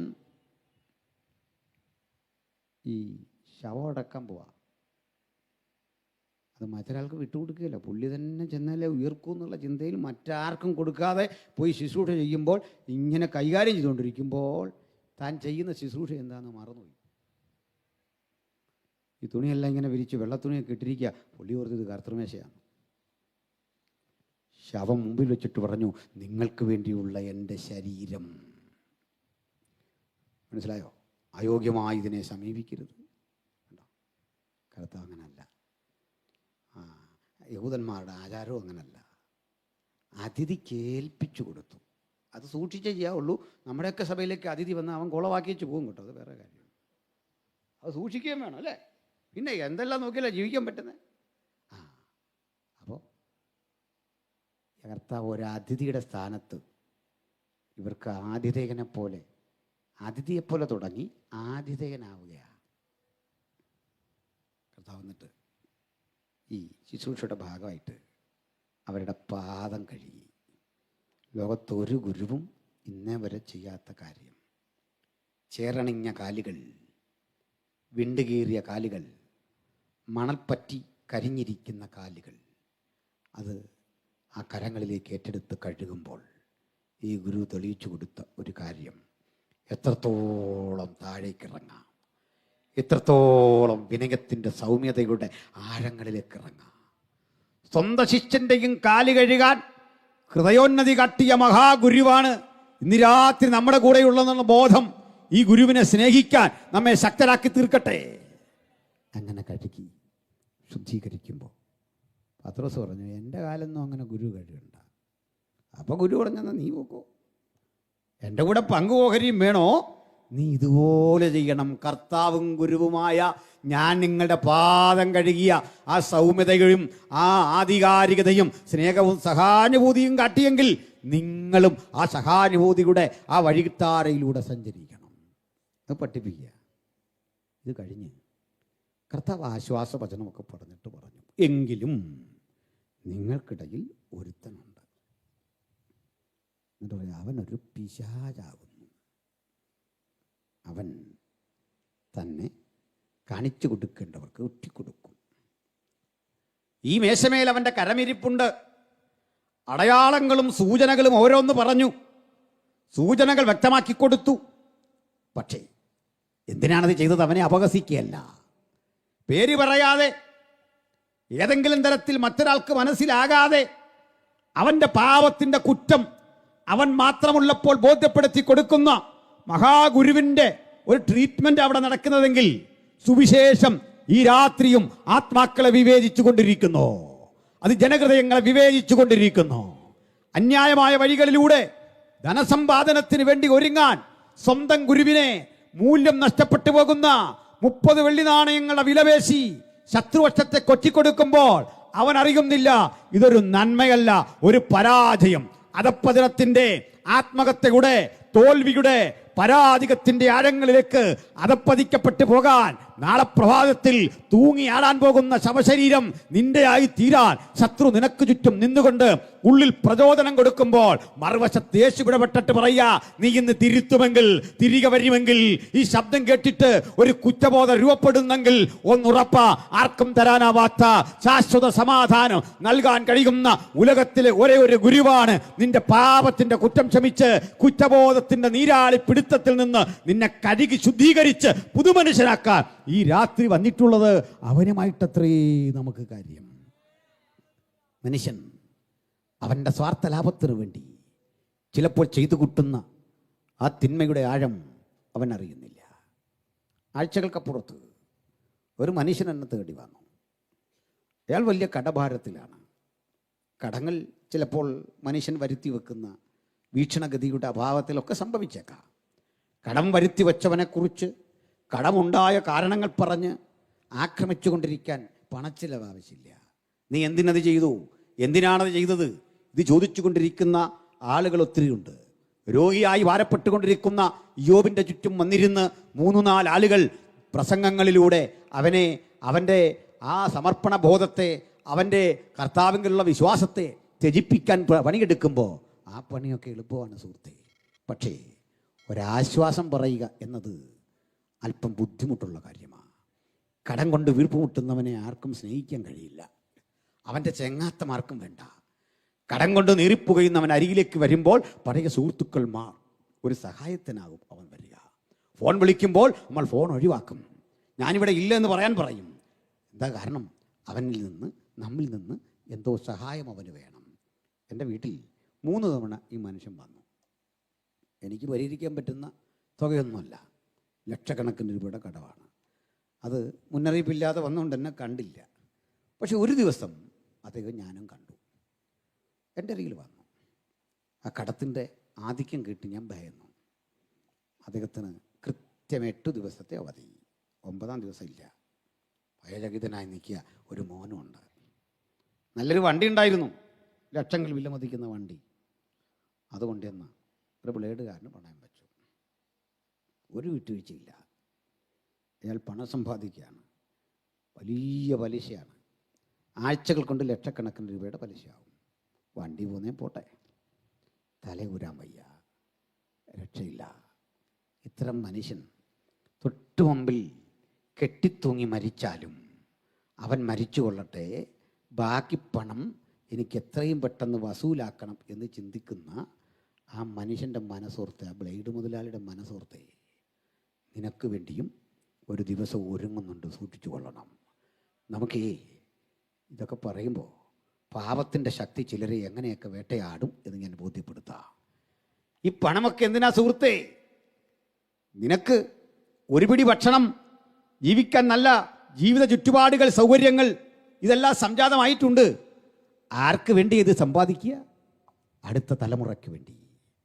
ഈ പണം കൊണ്ട് നിൻ്റെ കുഞ്ഞിനു വേണ്ടി നീ സ്വരുക്കൂട്ടുമ്പോൾ നീ നിമിത്തം തകർന്നുപോയ എത്ര കുടുംബങ്ങൾ, എത്ര മനുഷ്യർ. ഞാനിത് പറയുമ്പോൾ വർഷങ്ങൾക്കപ്പുറത്ത് ഞാൻ ശരീരത്തിന് സുഖമില്ലായിരിക്കെ എന്നെ തീരുമാനമായിട്ട് അഭ്യാസിയായൊരു ചെറുപ്പക്കാരൻ വന്നു. ഇയാൾ ഈ ചവിട്ടി തിരുമെന്നൊക്കെ പരിപാടിയാണ്. ഈ തിരുമിനിടയ്ക്ക് പുള്ളി അഭ്യാസമൊക്കെ നമ്മളോട് പറയും. ഒത്തിരി പേരെ അടിച്ചിട്ടതും ഈ കഥകളൊക്കെ പറഞ്ഞിട്ട് എന്നോട് പറഞ്ഞു, പാസ്റ്ററേ, അത്യാവശ്യം ഒരു വിദ്യയൊക്കെ മനസ്സിലാക്കിയിരിക്കുന്നത് നല്ലതാണെന്ന് പറഞ്ഞു. ഞാൻ പറഞ്ഞു, ഞാനിനി ഈ പ്രായത്തിൽ ഈ വിദ്യ പഠിച്ചാൽ ഇത് എവിടെ കൊണ്ടാണ് പ്രയോഗിക്കുന്നത്? ഇനി വല്ല കോപം കയറി ഭാര്യയോടോ പിള്ളേരോടോ എടുത്ത് പ്രവർത്തിച്ചു പോയാൽ നമ്മൾ ജയിലിലും പോകും. നമുക്ക് ആകെ സ്വാതന്ത്ര്യമുള്ള അവിടെ. എന്നാലും ഒന്ന് പഠിച്ചു വെക്കണം എന്നൊക്കെ പറഞ്ഞു. അവിടെ തമാശയുണ്ട്, രസകരങ്ങളായ കാര്യങ്ങളുണ്ട്. അതിൽ ഇങ്ങോട്ടും പറ്റില്ല, അഭ്യാസം പഠിപ്പിക്കുന്ന വരിയാടെ മോൻ കേട്ടിരിക്കുക. അപ്പോൾ ഇദ്ദേഹം അടി കൊടുത്ത ഒരാളിൻ്റെ കഥ പറഞ്ഞു. ചന്തയിലെ വലിയൊരു ഗുണ്ട പാലരെ അടിച്ചു തോൽപ്പിച്ചവനെ. പക്ഷേ ഇദ്ദേഹം ഒരു അടി കൊടുത്തപ്പോൾ ആൾ ചുരുണ്ടുപോയി. ഇന്നും കട്ടിൽ നിന്ന് എഴുന്നേറ്റിട്ടില്ല. സത്യ. അപ്പോൾ ഞാൻ ഇയാളെ പരിചയപ്പെട്ട് മക്കളുടെ കാര്യമൊക്കെ ചോദിച്ചു. 3 മക്കളുണ്ട്. ഈ അടി നടത്തിയും തിരുമു നടത്തിയൊക്കെയാണ് പണം ഉണ്ടാക്കുന്നത്. അപ്പോൾ ഞാൻ ചോദിച്ചു, ഈ മക്കൾക്ക് ഇഷ്ടമുള്ള വസ്തു എന്താ?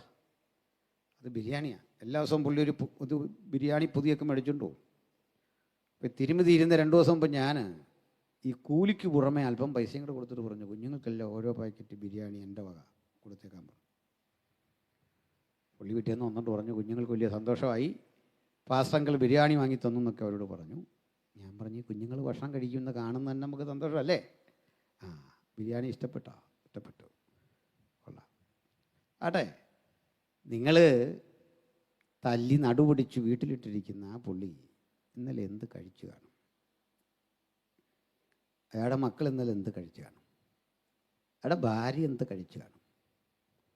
അയാൾക്ക് ഇച്ചിരി ചൂടുവെള്ളം കൊടുക്കാൻ, ഒരു കാപ്പി ഇട്ട് കൊടുക്കാൻ ആ സഹോദരി എങ്ങനെ വിഷമിച്ചു കാണും?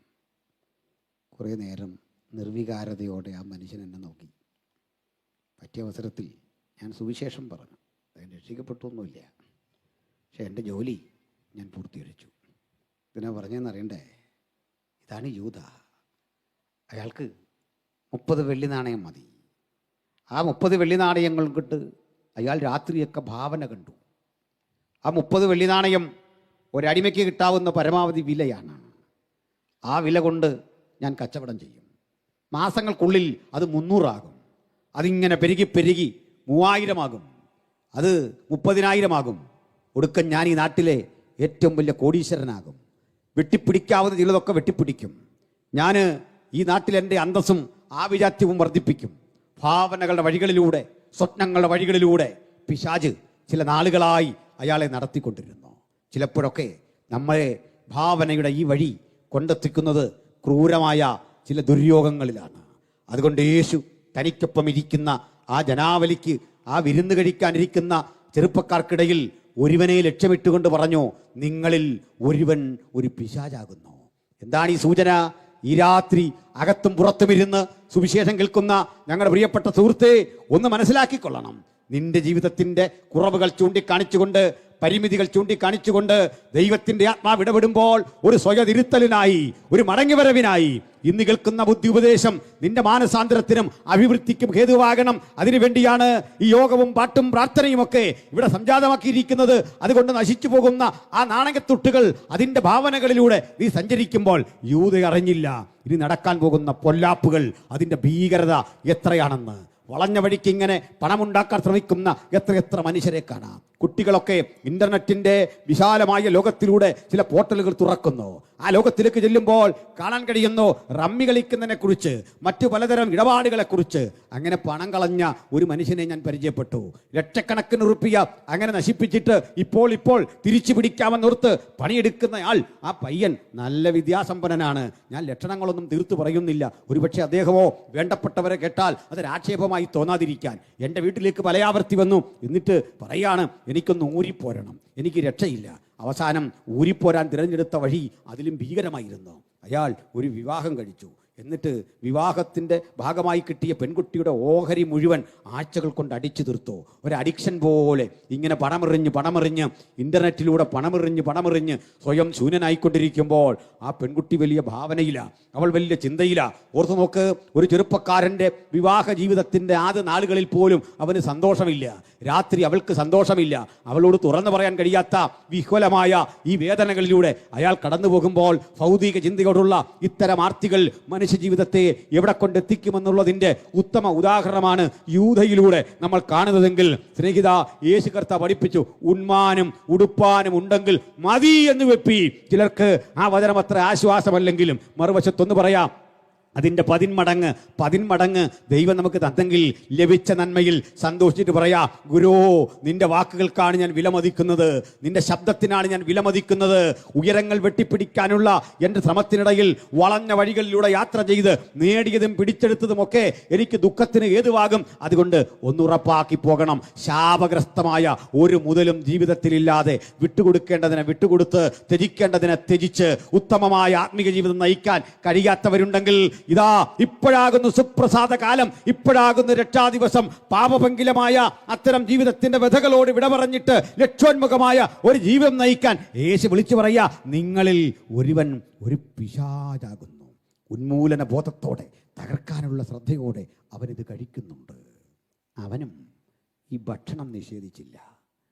യൂദാ, 5 അപ്പം 5000 കൊടുക്കുമ്പോഴും നിന്റെ പിടയുന്ന വയറിനെ ഈ ഗുരു തിരസ്കരിച്ചില്ല. ജീവിതത്തിൻ്റെ സകല ദുഃഖങ്ങളിലും ഈ ഗുരു കൂടെ ഉണ്ടായിരുന്നു. ഒടുക്കം ഈ ഗുരുവിനെ നീ വിലയിട്ടു 30 വെള്ളി നാണയം. ഇവിടെ ഒരു വചനം കിടക്കുക. ഈ സംഭവത്തിൻ്റെ തൊട്ടുമുമ്പ് യേശു തൻ്റെ തിരുശരീരം പ്രകടിപ്പിച്ചുകൊണ്ട് പറയുന്നൊരു കാര്യമുണ്ട്, ഇത് നിങ്ങൾക്ക് വേണ്ടിയുള്ള എൻ്റെ ശരീരം.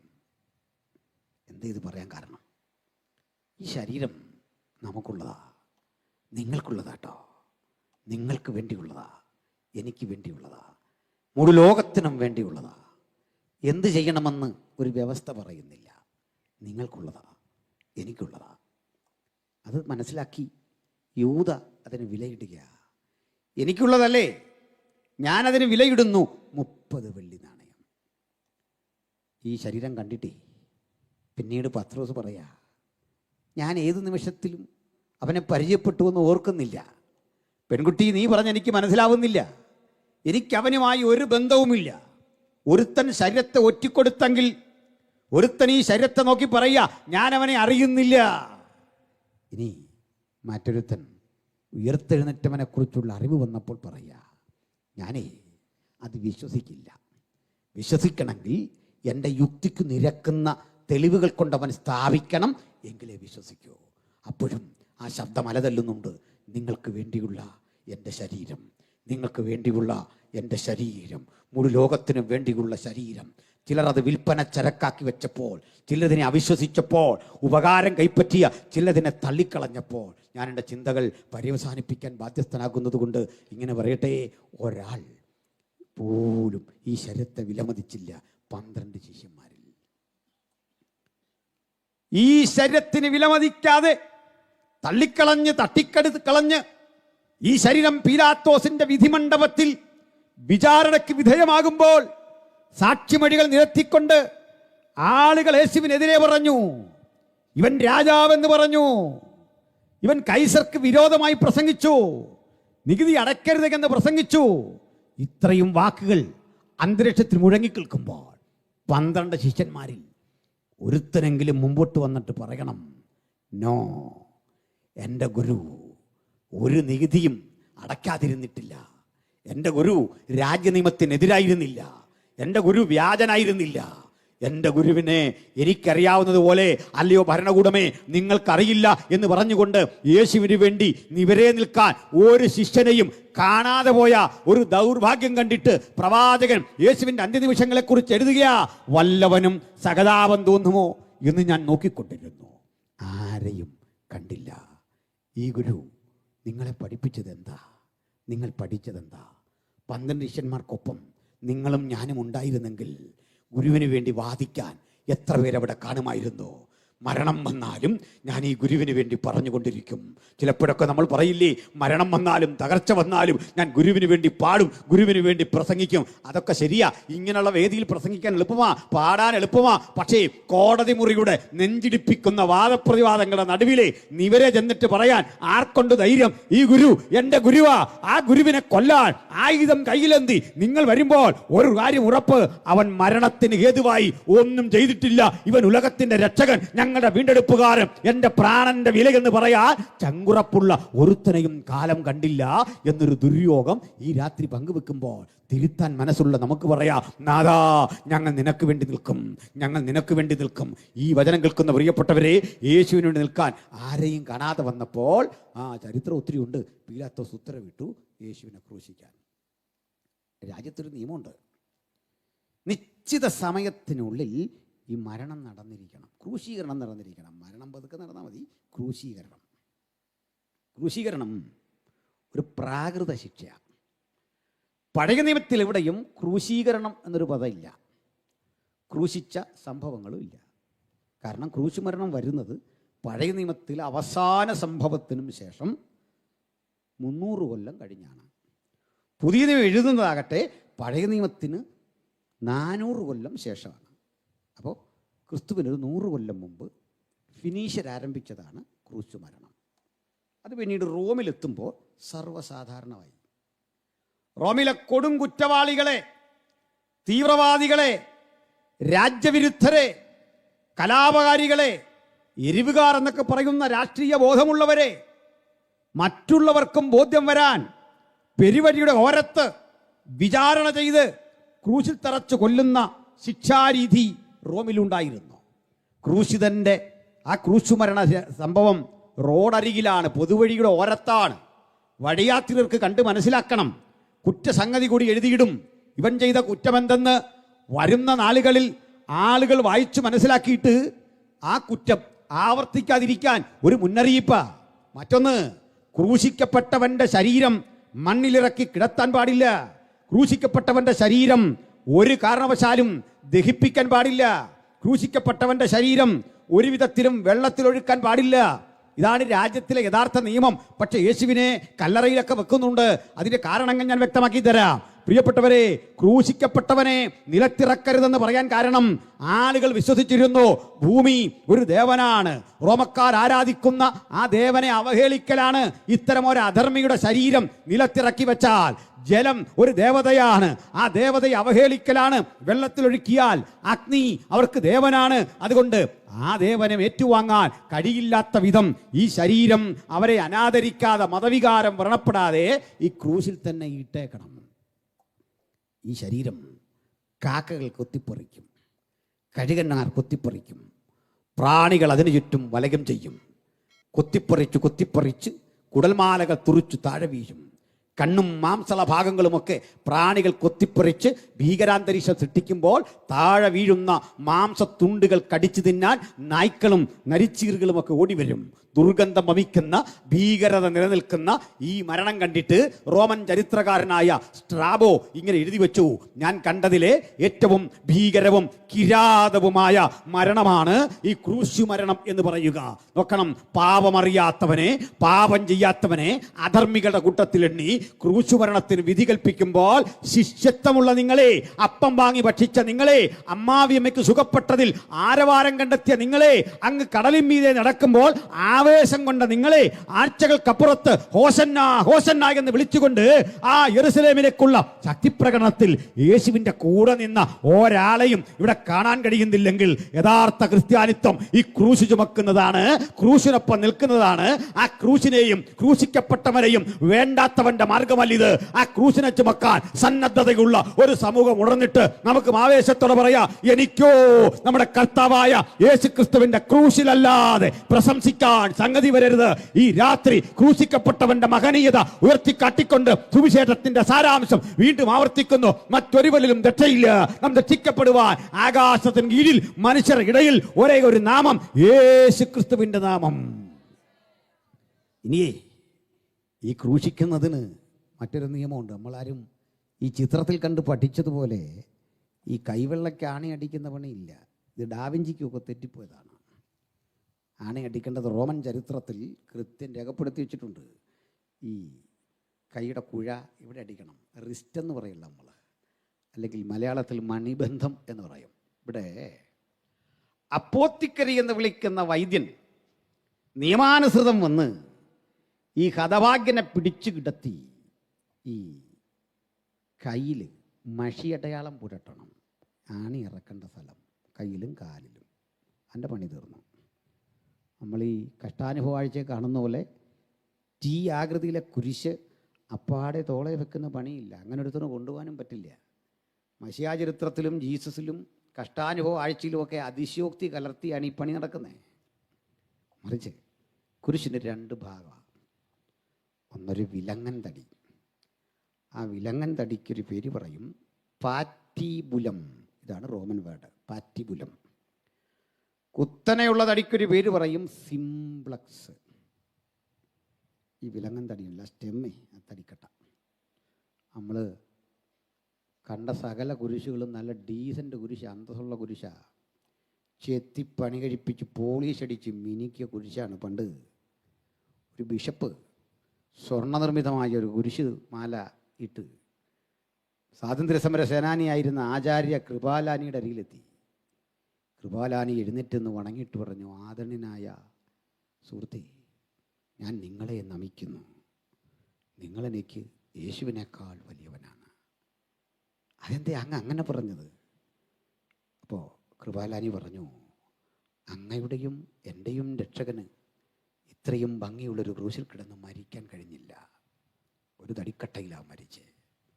ബിഷപ്പ് പൊട്ടിക്കരഞ്ഞിട്ട് ആ കുരിശുമാല ഉപയോഗിച്ച് തടി നിർമ്മിച്ച മാല ഇട്ടു എന്നാണ് ചരിത്രം.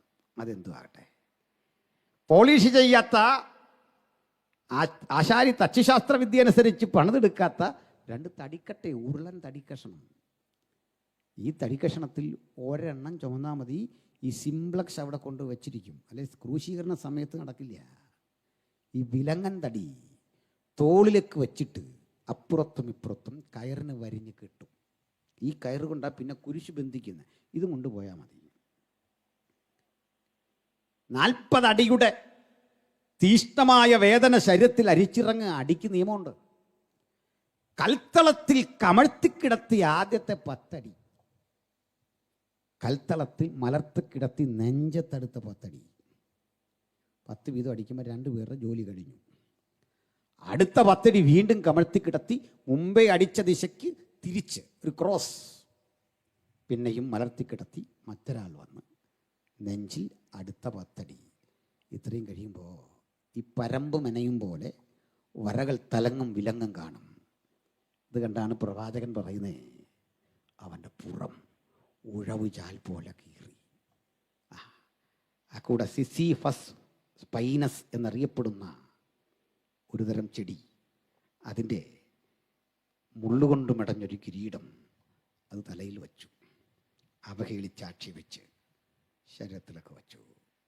നിങ്ങളും ഞാനിവിടെ നിൽക്കുമ്പോൾ ഒരു ഉദ്യോഗസ്ഥൻ വന്ന് കവിളിന് തല്ലിയാൽ നമ്മുടെ ആത്മാഭിമാനം വ്രണപ്പെടും, നമ്മുടെ മാനസിക നില തകരും. അങ്ങനെയെങ്കിൽ അടിച്ച് കാർക്കിച്ച് തുപ്പി തലയിൽ മുൾക്കിരീടം വച്ച് തോളിൽ കുരിശും വെച്ച് കൊണ്ടുപോകുമ്പോൾ അവൻ്റെ ആത്മാഭിമാനമൊന്നും വ്രണപ്പെട്ടില്ല. പുഞ്ചിരി തൂക്കിക്കൊണ്ടാ യേശു അതുവഴി പോകുന്നത്. പടം വരച്ച ഡാവിഞ്ചിക്കും മൈക്കൽ ആഞ്ചലോയ്ക്കും പിക്കാസോയ്ക്കും ആ മുഖം ഒപ്പിയെടുക്കാൻ ഇന്ന് വരെ കഴിഞ്ഞിട്ടില്ല. ആ മുഖം ഒപ്പിയെടുത്ത പൗലോസ് പറയുക, ദൈവകൃപയാൽ എല്ലാവർക്കും വേണ്ടി അവൻ മരണം ആസ്വദിച്ചു. ഹല്ലേലൂയ, മരണം ആസ്വദിച്ചു.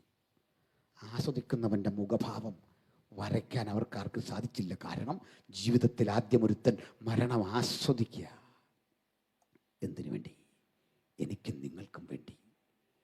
ഈ യാത്രയിൽ വിധി നടപ്പിലാക്കുന്ന ഉദ്യോഗസ്ഥനൊരു കാര്യം മനസ്സിലായി, നിശ്ചിത സമയത്തിനുള്ളിൽ ഇവനങ്ങ് ചെല്ലില്ല. ആരെത്തിക്കും ഈ ക്രൂശ്? അവിടെ വയലിൽ നിന്ന് പണി കഴിഞ്ഞ് കയറി വരുന്ന കുറേന്യക്കാരനായ ശിമോൻ എന്നൊരടിമയെ വിളിച്ചു. ഡാ ഇവിടെ വാ. ഞാനൊരു ചോദ്യം ചോദിക്കുക. പത്രോസേ, താങ്കൾ ചെയ്യേണ്ട ജോലിയല്ലേ? കരുത്തോടെ പറയണം, എൻ്റെ ഗുരുവിൻ്റെ ക്രൂശ് ഞാൻ ചുമക്കാം. അല്ലയോ സൈനിക മേധാവി, എന്നെ ഏൽപ്പിക്കണേ, എന്നെ ഏൽപ്പിക്കണേ. മത്തായി, താങ്കൾ എവിടെ? അല്ലല്ല, മരണത്തിൽ നിന്ന് ജീവൻ തിരിച്ചു കിട്ടിയ നമ്മുടെ പ്രിയപ്പെട്ട ലാസറില്ലേ, താങ്കൾ എവിടെ? ആ അത്തിമരത്തിൽ നിറങ്ങി വന്ന് അത്ഭുതകരമായ ദൈവത്തിൻ്റെ ഇടപെടൽ ആസ്വദിച്ചറിഞ്ഞ സക്കായിയില്ലേ, താങ്കൾ എവിടെ? യായിറോസിൻ്റെ മകളെ ഉയർപ്പിച്ചല്ലോ യേശു. യായിറോസ് എവിടെ? മകളെവിടെ? കാര്യത്തൊഴുകുമ്പോൾ ആരുമില്ല. ഇന്നും ഇതല്ലേ സത്യം. 100 ഉപകാരങ്ങളിലൂടെ, വിടുതലുകളിലൂടെ യേശുവിനെ ആസ്വദിച്ചിട്ടും നന്ദി കരറ്റാൻ, ഹൃദയം തുറക്കാൻ കഴിയാതെ നന്മ ചെയ്യുന്ന, സമൃദ്ധി ചെയ്യുന്ന ഒരു യേശുവിനെ മാത്രം മതി. വീട് തരുന്നവനെ മതി, വാഹനം തരുന്നവനെ മതി, രോഗസൗഖ്യം തരുന്നവനെ മതി. പക്ഷെ ആർക്ക് വേണം ഈ ക്രിസ്തുവിനെ? ഹല്ലേലൂയ.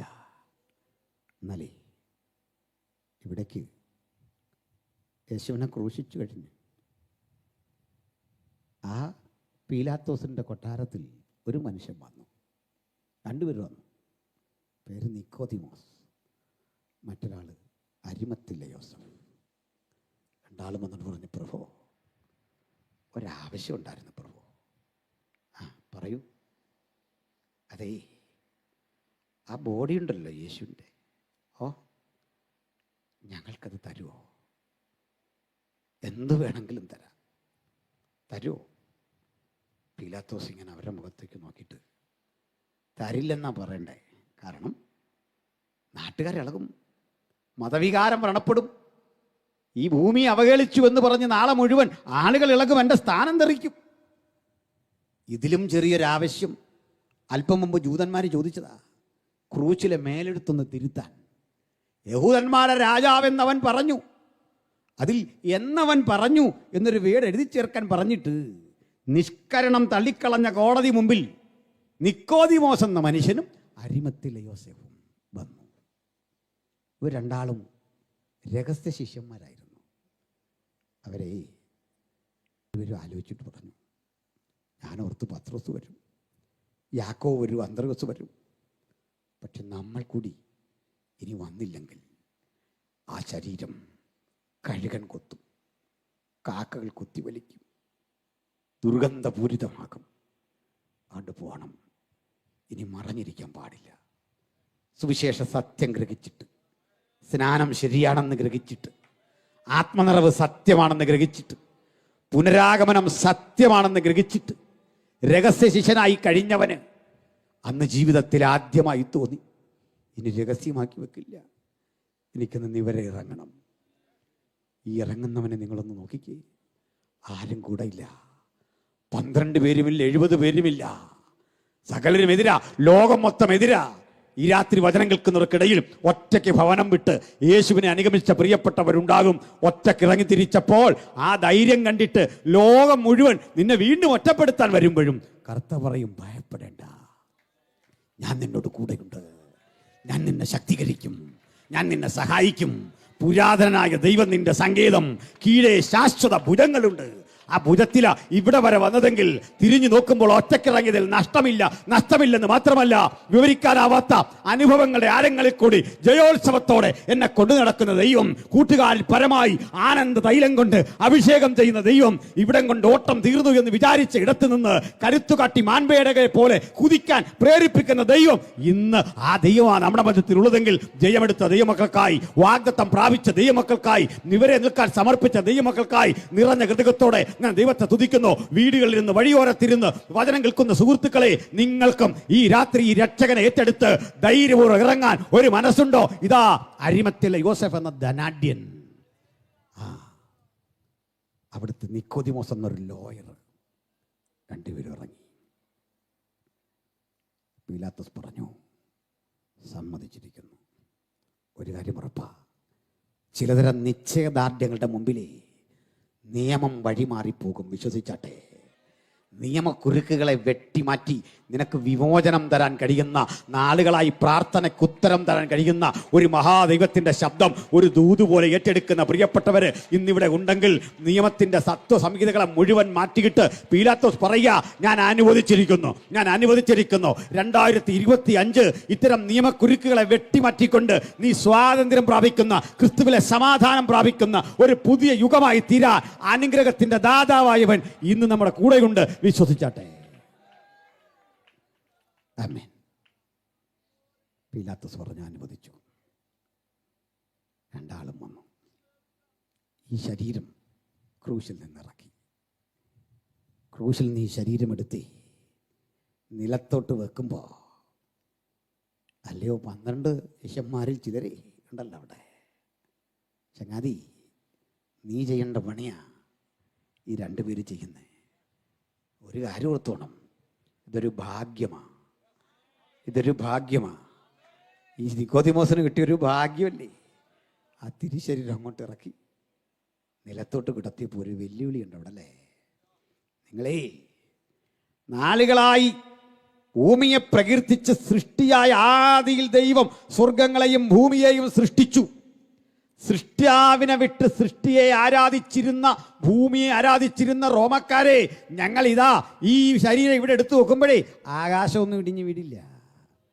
ഞങ്ങൾ വെല്ലുവിളിച്ചതിനെ മാറ്റി സ്ഥിതിഗതികളെ മുഴുവൻ മാറ്റുക, സകല ശാപവും തീർക്കാൻ കഴിയുന്നവന്റെ ശരീരമാണ് ഞങ്ങൾ ഇറക്കി വെച്ചിരിക്കുന്ന. പാപം പരിഹരിക്കുന്ന, ശാപം പരിഹരിക്കുന്ന നസ്രായന്റെ ശരീരം നിലത്തിറക്കി അങ്ങോട്ട് വച്ചു. ചരിത്രത്തിലെ ആദ്യത്തെ വെല്ലുവിളിയായിരുന്നു അത്. ആ ശരീരം തുടച്ചു വൃത്തിയാക്കി മൂറും അകലും കൊണ്ടുള്ള കൂട്ടിട്ടങ്ങോട്ട് പൂശി ശരീരം ഒരു ലിനൻ തുണിയിൽ പൊതിഞ്ഞു. ഇതേ ഈജിപ്തിലെ ഫറവോയ്ക്ക് കൊടുക്കുന്ന ശവസംസ്കാര രീതിയാണ്. മനസ്സിലായോ? ലോകത്തിലേറ്റവും അധികം ചിലവേറിയ ശവമടക്ക് ഈജിപ്തിലെ ഫറവോയുടെ ശവമടക്ക. ഇതുപോലെ സുഗന്ധ ദ്രവ്യങ്ങൾ അങ്ങോട്ട് പൂശി പെരുവിരൽ മുതൽ ആ ക്ലോക്ക് വൈസിൽ തലവരെ തിരിച്ച് ആൻറ്റി ക്ലോക്ക് വൈസിൽ തിരിച്ച്, അതിന് നിയമമൊക്കെ ഉണ്ട്, ചുറ്റേണ്ട രീതി. അങ്ങനെ ഓരോ ലെയറിലേക്കും സുഗന്ധ ലേപനങ്ങൾ ഒഴിച്ചൊഴിച്ചൊഴിച്ചൊഴിച്ച് ഈ ശരീരം ചീഞ്ഞഴുകാതെ ദുർഗന്ധം വമിക്കാതെ ഇതങ്ങോട്ട് പൂശുമ്പോൾ ഒരു പ്രവചനം കൂടി നിവൃത്തിയാവുകയായിരുന്നു. വർഷങ്ങൾക്കപ്പുറത്ത് ഒരു ദേവദാസൻ പ്രവചിച്ചത് എന്താണെന്ന് അറിയണ്ടേ? അവൻ്റെ മരണത്തിൽ അവൻ സമ്പന്നന്മാരോടുകൂടെ, ദാരിദ്ര്യത്തിൽ ജനിച്ചവൻ, വേദനയിൽ പിറന്നവൻ, കഷ്ടതയിൽ പിറന്നവൻ, കഷ്ടത മാത്രം സഹിച്ചവൻ, അങ്ങനെ വളർന്നു വന്നവന് ദൈവം ഒരുക്കിയ അനുഗ്രഹീതമായ മരണത്തിൻ്റെ മൊഴികൾ യെശയ്യാ വർഷങ്ങൾക്കപ്പുറത്ത് എഴുതി. അവൻ്റെ മരണത്തിൽ അവൻ സമ്പന്നന്മാരോടുകൂടെ. ആ ശരീരം കൊണ്ട് ആരെയും വെച്ചിട്ടില്ലാത്ത കല്ലറയിൽ വെച്ചു. പിന്നെ കാവൽക്കൂട്ടം പോയി നിന്നൊക്കെ നമുക്കറിയാം, കല്ലറ അടച്ചതൊക്കെ അറിയാം. എൻ്റെ വിഷയം അതല്ല. 3 ദിവസം കഴിഞ്ഞേ വെള്ളി കംപ്ലീറ്റ്, വ്യാഴം കംപ്ലീറ്റ്, വെള്ളി കംപ്ലീറ്റ്, ശനി കംപ്ലീറ്റ്, ഞായർ ഉയർപ്പിൻ പ്രഭാതം അവൻ ഉയർത്തു. എന്തിനെയൊക്കെ തട്ടിത്തറുതാന്നറിയണ്ടേ? കാവൽക്കൂട്ടത്തിൻ്റെ നിയമത്തെ, അടച്ചു വച്ചിരുന്ന കല്ലിനെ,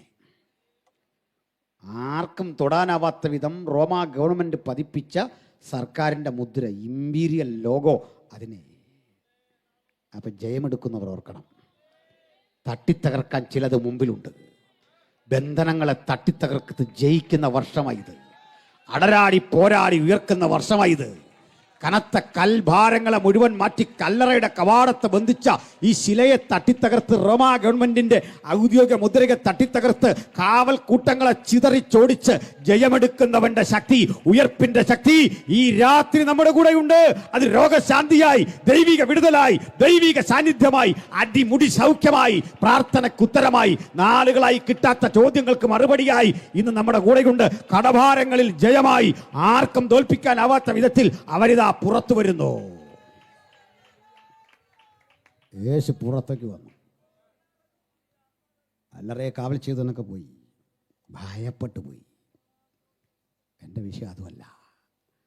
അതിപ്രഭാതത്തിൽ ഇരുട്ടുള്ളപ്പോൾ മഗ്ദലന മറിയം എന്നറിയപ്പെടുന്നൊരു പെൺകുട്ടി യേശുവിൻ്റെ കല്ലറയ്ക്കൽ വന്നു. അവളെ ഓർമ്മ കാണും, മഗ്ദലീന. ഈ മഗ്ദലിനെ പറ്റി ഏറ്റവും അധികം വിവരക്കേട് എഴുതി വെച്ച ഒരാൾ നമ്മുടെ മഹാകവി വള്ളത്തോളാണ്. ബൈബിളിലെ മഗ്ദലിനായിട്ട് യാതൊരു ബന്ധമില്ല. അന്നൊക്കെ ജീവിച്ചിരുന്ന ആളുകൾ എന്താണതിന് മറുപടി കൊടുക്കാത്തതെന്ന് എനിക്കറിയില്ല. അപ്പോൾ അതിൽ പറയുന്നത് ഈ മഗ്ദലീന യേശുവിൻ്റെ പ്രണയിനിയായിരുന്നു എന്നൊക്കെയാണ്. മനസ്സിലായില്ലേ? അതൊക്കെ വായിച്ചിട്ട് ആളുകൾ പോയി. പക്ഷേ ഇങ്ങനെയൊക്കെയുള്ള തെറ്റായ ധാരണകളൊക്കെ പരത്തി വിട്ടു മനുഷ്യർക്കിടയിലേക്ക്. ഇനി അത് വായിച്ച ആളുകളാരും ബൈബിൾ വായിച്ചിട്ടുണ്ടാവില്ല, ആശയം ഗ്രഹിച്ചവർ. പക്ഷെ മഗ്ദലിനെ പറ്റി ഞാനന്ന് പറയും. ആ കുട്ടി വലിയൊരു തെറാപ്പി കണ്ടുപിടിച്ച ആളാണ്. എന്താണെന്നറിയണ്ടേ? അന്ന് വരെയുള്ള സകല സൗഖ്യവും യേശു തൊട്ടും കൽപ്പിച്ചുവാണെങ്കിൽ, ഇളേ ഈ സോക്കറ്റിലേക്ക് കണക്ഷൻ കൊടുത്താൽ വൈദ്യുതി കിട്ടൂ എന്നതുപോലെ യേശുവിൻ്റെ വസ്ത്രാഞ്ചലത്തിൽ കൈയൊന്ന് സ്പർശിച്ചു. സൗഖ്യത്തിന് വേണ്ടിയല്ല, വെറുതെ ഒരു കൗതുകം. എങ്കിൽ നിന്ന് ശക്തി പുറപ്പെട്ടു. ആ പുറപ്പെട്ട ശക്തി ഇന്ന് രാത്രി ഇവിടെ വരെ വന്നിട്ടുണ്ട് കേട്ടോ. അത് പിൻവലിക്കപ്പെടുന്ന ശക്തിയൊന്നുമല്ല. 2000 ആണ്ടുകൾക്ക് ആർക്ക് വേണം ഈ ശക്തി എന്ന് ചോദിച്ച് കാത്തിരിക്കുന്നവർക്ക് നടുവിലേക്ക് ആ ശക്തി ഇറങ്ങി വ്യാപരിക്കുന്നുണ്ട്. ആർക്കും സൗഖ്യമാക്കാനാവാത്ത മാരക രോഗങ്ങളുടെ അണുക്കളെ സുഖപ്പെടുത്താൻ കഴിയുന്ന ശക്തി തലങ്ങും വിലങ്ങും വ്യാപരിച്ചുകൊണ്ട് ആ രോഗത്തിന്റെ തീഷ്ണത മുഴുവൻ അപ്രസക്തമാക്കിക്കൊണ്ട്, ബാക്ടീരിയകളെ കരിച്ചു കളഞ്ഞുകൊണ്ട്, വൈറസുകളെ ഉന്മൂലനം ചെയ്തുകൊണ്ട്, ഓർമ്മപ്പെടുത്തുകളെ അപ്രസക്തമാക്കിക്കൊണ്ട്, ആ രോഗത്തിന്റെ രേഖകളെ കൂടി പരിഹരിച്ചുകൊണ്ട് ഇന്നും വ്യാപരിക്കുന്നുണ്ട്, ഇപ്പോഴും വ്യാപരിക്കുന്നുണ്ട്. ആ പെങ്കൊച്ച് നാട്ടിൽ വിലയും നിലയില്ലാത്തൊരു പെണ്ണായിരുന്നു. അക്ക് വഴിയോരത്തൊന്നും വന്ന് നിൽക്കാൻ വയ്യ, ആളുകൾ അപഹസിക്കും. ഇന്നുവരെയും കേട്ടത് മോശം വാക്കുകളാണ്. അവൾക്ക് തോന്നി യേശുവിനെന്ന് കാണണം. ഇതിന് വന്ന കർത്താവ് അവളുടെ അരികിലേക്ക് വരുമ്പോൾ ഒരു കൗതുകം കൊണ്ടേ പതുക്കെ ഭയപ്പെട്ട് വിറയാർന്ന കൈകൾ കൊണ്ട് അവളിങ്ങനെ നീട്ടുക. ആ പെങ്കൊച്ചറിഞ്ഞില്ല, ഈ വിറയ്ക്കുന്ന വിരൽ കൊണ്ട് ഞാൻ നീട്ടുന്നത് ചരിത്രത്തിലേക്കാണ്. ഈ കൈ ഞാൻ പിൻവലിക്കുന്നത് മറ്റൊരു ചരിത്രം. ഈ പുസ്തകത്തിൽ സ്ഥാനം പിടിക്കത്തക്ക വിധം ആ കൈകൾ അങ്ങോട്ട് നീണ്ടു ചെല്ലുമെങ്കിൽ ഇന്ന് രാത്രി വിശ്വാസത്താൽ യേശുവിനെ തൊടാൻ ആർക്ക് മനസ്സുണ്ട്? ഈ ഗ്രന്ഥച്ചുരുളിൽ സ്ഥാനം പിടിക്കുന്ന പ്രവർത്തിക്ക. ഞാൻ ഇന്ന് വീട്ടിൽ നിറങ്ങിയതൊന്നും ആ പെങ്കൊച്ച് മനസ്സിലാക്കിയില്ല. അവളെ ഈ പുസ്തകം സ്വീകരിച്ചു. ഇതാ യേശു. ഏത് കൊടും ഭാവിയും സ്വീകരിക്കാൻ സന്നദ്ധതയുള്ള ഒരുവനെ ലോകത്തുള്ളൂ, ഒറ്റ ഒരുവനെ ലോകത്തുള്ളൂ. കർമ്മകാണ്ഡങ്ങളുടെ വഴിത്താരയിലൂടെയല്ല അവൻ തെരുവിലിറങ്ങി കഷ്ടപ്പെടുന്നവനെ, വേദനിക്കുന്നവനെ അവൻ തന്നോട് ചേർക്കുന്ന ക്രിസ്തുവ. സമൂഹം തള്ളിക്കളഞ്ഞ ഏതൊരു മനുഷ്യനും യേശുവിന്റെ അരിയിലേക്ക് വരാം. അതുകൊണ്ട് സന്തോഷം പറയട്ടെ, ഏത് കുഷ്ഠരോഗിക്കും അവനെ തൊടാം, ഏത് മാരക രോഗിക്കും അവനെ തൊടാം. ചീഞ്ഞഴുകിയ മൃതശരീരങ്ങൾ അവന്റെ അരികിൽ കൊണ്ടുവരുമ്പോൾ അവൻ അതിൽ തൊട്ട് സുഖപ്പെടുത്തിയ 100 അനുഭവങ്ങളുടെ സാക്ഷ്യപത്രമാണ് ഈ ഗ്രന്ഥം. ആ പെണ്ണെ അന്ന് കിട്ടിയ സൗഖ്യത്തോടെ തിരിച്ചുപോയി. അന്നവൾ ശുദ്ധയായി. അന്ന് നമ്മുടെ പരിശുദ്ധി മടങ്ങി വന്നു. അന്ന് നമ്മുടെ ചൈതന്യം മടങ്ങി വന്നു. ഞാൻ ആർക്ക് വേണ്ടി ജീവിക്കണം? എന്തിനായി ജീവിക്കണം? സൗന്ദര്യമുണ്ട്, ശക്തിയുണ്ട്. ഏതോ ദുർബല നിമിഷത്തിൽ പറ്റിപ്പോയ തെറ്റിൻ്റെ തുടർച്ചയിൽ കല്ലെറിഞ്ഞും അപഹസിച്ചു. വീട്ടിലാർക്കും വേണ്ടാതെ തള്ളിവിട്ടു. ഇവളെൻ്റെ പെങ്ങളാണെന്ന് പറയാൻ, അനുജത്തിയാണെന്ന് പറയാൻ, മകളാണെന്ന് പറയാൻ അറയ്ക്കുന്ന കുടുംബം അവളെ കണ്ട് അവഹേളിക്കുമ്പോൾ അവൾ അതുവഴി നടന്നു വന്ന് തൊടേണ്ടവനെ തൊട്ടു. അശുദ്ധിയുടെ 100,000 കൈകൾ കൊണ്ട് പണ്ടവളെ പലരും തൊട്ടെങ്കിൽ ഇതാ പരിശുദ്ധൻ അവളെ തൊട്ടു. സ്വർഗത്തെക്കാൾ ഉന്നതനായവൻ ആ സ്ത്രീയെ തൊട്ടു. അവളുടെ രോഗം ക്ഷണത്തിൽ സൗഖ്യമാവുക മാത്രമല്ല ചെയ്തത്, അവളുടെ പരിശുദ്ധി അവളിലേക്ക് മടങ്ങി വന്നു. നമ്മുടെ വിശുദ്ധിയെ ജീവിതത്തിലേക്ക് തിരിച്ചു തന്ന് ആർക്കും തകർക്കാനാവാതെ പുനരുജ്ജീവിപ്പിക്കുന്ന കർത്തൃ സാന്നിധ്യം ഇവിടെ ഉണ്ടെന്ന്. ആർക്കും തകർക്കാനാവാത്ത വിധം നമ്മുടെ തിന്മയുടെ വഴികളെ മുഴുവൻ കഴുകി ശുദ്ധീകരിക്കുന്ന യേശുവിൻ്റെ പുണ്യാക രക്തം ഇന്ന് നമ്മുടെ കൂടെ ഉണ്ടെന്ന്. ഈ കരങ്ങൾ കൊണ്ട് ചെയ്തു പോയ തെറ്റുകളില്ലേ, തിന്മകളില്ലേ, അനർത്ഥങ്ങളില്ലേ, അതിനെ മുഴുവൻ കഴുകുന്ന ഒറ്റ ഔഷധമേ ലോകത്തിലുള്ളൂ, നസ്രയനായ യേശുവിൻ്റെ രക്തം. ഹല്ലേലൂയ. കള്ളുവാറ്റ് നടത്തി കുടുംബത്തെ തകർത്തവൻ, കൊല ചെയ്ത് മനുഷ്യനെ തകർത്തവൻ, പരിഹാസ ശരങ്ങൾ കൊണ്ട് സമൂഹത്തെ നശിപ്പിച്ചവൾ, 100,000 കുറ്റബോധത്തിൻ്റെ നീരാളിപ്പിടുത്തത്തിൽ ഞെരുങ്ങുന്ന ഹൃദയങ്ങൾക്ക് യേശു എന്ന ഒറ്റ ആശ്വാസപ്രദൻ. നിങ്ങളെ യേശുവിൻ്റെ ഒരു സ്വഭാവം മനസ്സിലാക്കണം. ഈ കുറ്റവാളിയൊക്കെ ശിക്ഷിച്ചിട്ട് പോലീസ് പറയും, നീ എന്നെ ഇവിടെ ഒന്നും കാണില്ല കേട്ടോ, ഒന്നും ചെയ്യല്ല കേട്ടോ, മര്യാദക്കൊക്കെ ജീവിച്ചോണം. ഇത് കേട്ടോ ആരും മര്യാദയ്ക്ക് ജീവിക്കുമോ? ഈ കള്ളം തന്നെ പിന്നെയും വരും. പിന്നെ ഇവർ തമ്മിൽ ഒരു ടൈപ്പാകുക. എങ്ങനെ? ഇവനെ കാണുമ്പോഴേ അവർക്ക് ചിരിയാ. സ്തോത്രം. എൻ്റെ വീടിൻ്റെ സമീപത്ത് ഒരു പോലീസുകാരൻ്റെ സ്ഥലമാണ്. ഞാൻ വന്ന് താമസിക്കുന്നതിൻ്റെ അടുത്ത SI ആയിരുന്നു. പുള്ളി ഇങ്ങനെ പരിചയപ്പെട്ട് നാടിൻ്റെയൊക്കെ പേര് പറഞ്ഞപ്പോൾ ചോദിച്ചു, അവിടെ ഇന്ന ക്രിമിനൽ കേസിൽപ്പെട്ട ആളുകളെ അറിയുമോ? മൂളാനും വയ്യ, മൂളാതിരിക്കാനും വയ്യ. അതൊരു പ്രതിസന്ധിയിലായിപ്പോയി. എന്താ കാര്യം? പോലീസുകാർക്ക് ഇവരെ അറിയാം, രീതികൾ അറിയാം, കള്ളൻ്റെ നേച്ചർ കാണുമ്പോഴേ അറിയാം. ഈ ചില കള്ളന്മാർ ഈ വല്ലാതെ നിഷ്കളങ്കം കളിക്കുമ്പോഴേ പോലീസിനറിയും മഹാകള്ളനാണ്. മനസ്സിലായില്ലേ? ഈ കണ്ണിലൊക്കെ കണ്ണിനീരൊക്കെ വരുന്നതിൻ്റെ ഒന്ന് സാറേ, ഈ സാറത്ര കണ്ടതാ മനുഷ്യരെ, ഈ പറ്റിക്കില്ലേ. ചില കുടിയന്മാർ കരഞ്ഞോണ്ടാണ് സംസാരിക്കുന്നത്. പൂസായി കഴിഞ്ഞാൽ കരഞ്ഞോണ്ട്. ഇടയ്ക്ക് എസ് ഐ നിന്നെപ്പോലുള്ള ആയിരക്കണക്കിന് ആളിനെ കണ്ടതാ. അതിൽ സൈക്കോളജിയൊക്കെ പഠിച്ച് വന്നിട്ടിരിക്കുന്ന മനുഷ്യനാ. പിടിയിട്ടിയോ? പറ്റിക്കാൻ പറ്റില്ല. നോക്കി പറയും നീ കുറ്റവാളിയാണെന്ന്. പണി പഠിച്ചവനറിയാം, നോക്കിയാൽ അറിയാം നീ ആണോ അല്ലയോ എന്ന്. 2 ചോദ്യം ചെയ്യുമ്പോഴേ അതിൽ വൈരുദ്ധ്യം വരും. പുള്ളിക്കറി ഇത് എവിടുന്നാണ് സംഭവിച്ചതെന്ന്. മനസ്സിലായില്ലേ? കോടതിയെ ശിക്ഷിച്ചാലും പറയും പുറത്താക്കുമ്പോൾ ഇനി തെറ്റൊന്നും ചെയ്യരുതെന്നൊക്കെ പറഞ്ഞാൽ വിടുന്നേ. നിങ്ങൾക്കറിയാം, ജീവിതത്തിൽ ആരെയും നോക്കി നീ കാണിച്ച തെറ്റായിപ്പോയി എന്ന് പറയാത്ത ഒറ്റ ന്യായാധിപതി യേശുവാണ്. നമ്മുടെ ശമരിയ സ്ത്രീയോട് കുറേ കാര്യമൊക്കെ യേശു പറഞ്ഞു. അത് നാട്ടുകാർ കേൾക്കാൻ 10 പേര് കൂടിയപ്പോഴല്ല, എല്ലാവരും പിരിഞ്ഞു പോയി. ഭക്ഷണം മേടിക്കാനാന്ന് പറഞ്ഞ് ശിഷ്യന്മാർ പോയി പറഞ്ഞു, കുഞ്ഞിഞ്ഞു വാ. അടുത്ത് വന്നു വെള്ളം കോരുന്ന കഥയെല്ലാം കേട്ട് കേട്ട് കേട്ട് അവളുടെ കുറ്റം മുഴുവൻ പറഞ്ഞു കൊടുത്തപ്പോൾ അവൾക്ക് യേശുവിനോട് മതിപ്പ് വരാൻ കാരണം എന്നാണെന്നറിയണ്ടേ? ഇതുവരെ കുറ്റം അവളോട് പറഞ്ഞു കൊടുത്ത മുഴുവൻ കളിയാക്കാനാ, അപഹസിക്കാനാ. യേശു പറഞ്ഞു കൊടുത്തത് തിരുത്താനാ. അതുകൊണ്ട് ആരുമില്ലാത്തപ്പോൾ അത് ബോധ്യപ്പെടുത്തിയപ്പോൾ അവൾ ഓടിച്ചെന്ന് പറയാ, എൻ്റെ കുറ്റം മുഴുവൻ എന്നെ ബോധ്യപ്പെടുത്തി തന്ന ഒരുവനെ ഞാൻ കണ്ടു.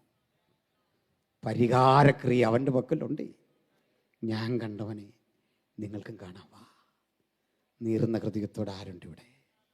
വിടുവിക്കുന്ന യേശു, സഹായിക്കുന്ന യേശു, ശക്തീകരിക്കുന്ന യേശു, പാപത്തെക്കുറിച്ചും നീതിയെക്കുറിച്ചും ബോധ്യം വരുത്തുന്ന ദൈവത്തിൻ്റെ പരിശുദ്ധാത്മാവ് ഈ രാത്രി ജീവിതങ്ങളെ വിവേചിച്ചുകൊണ്ടിരിക്കുക, ശക്തീകരിച്ചുകൊണ്ടിരിക്കുക, ചെയ്യേണ്ട പ്രവൃത്തി ബോധ്യപ്പെടുത്തിക്കൊണ്ടിരിക്കുക.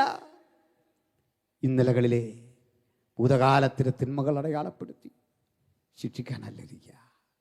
നിന്നെ കഴുകും, ശുദ്ധീകരിക്കും. ഹല്ലേലൂയ. മോഷണക്കേസിൽ പ്രതിയാണോ?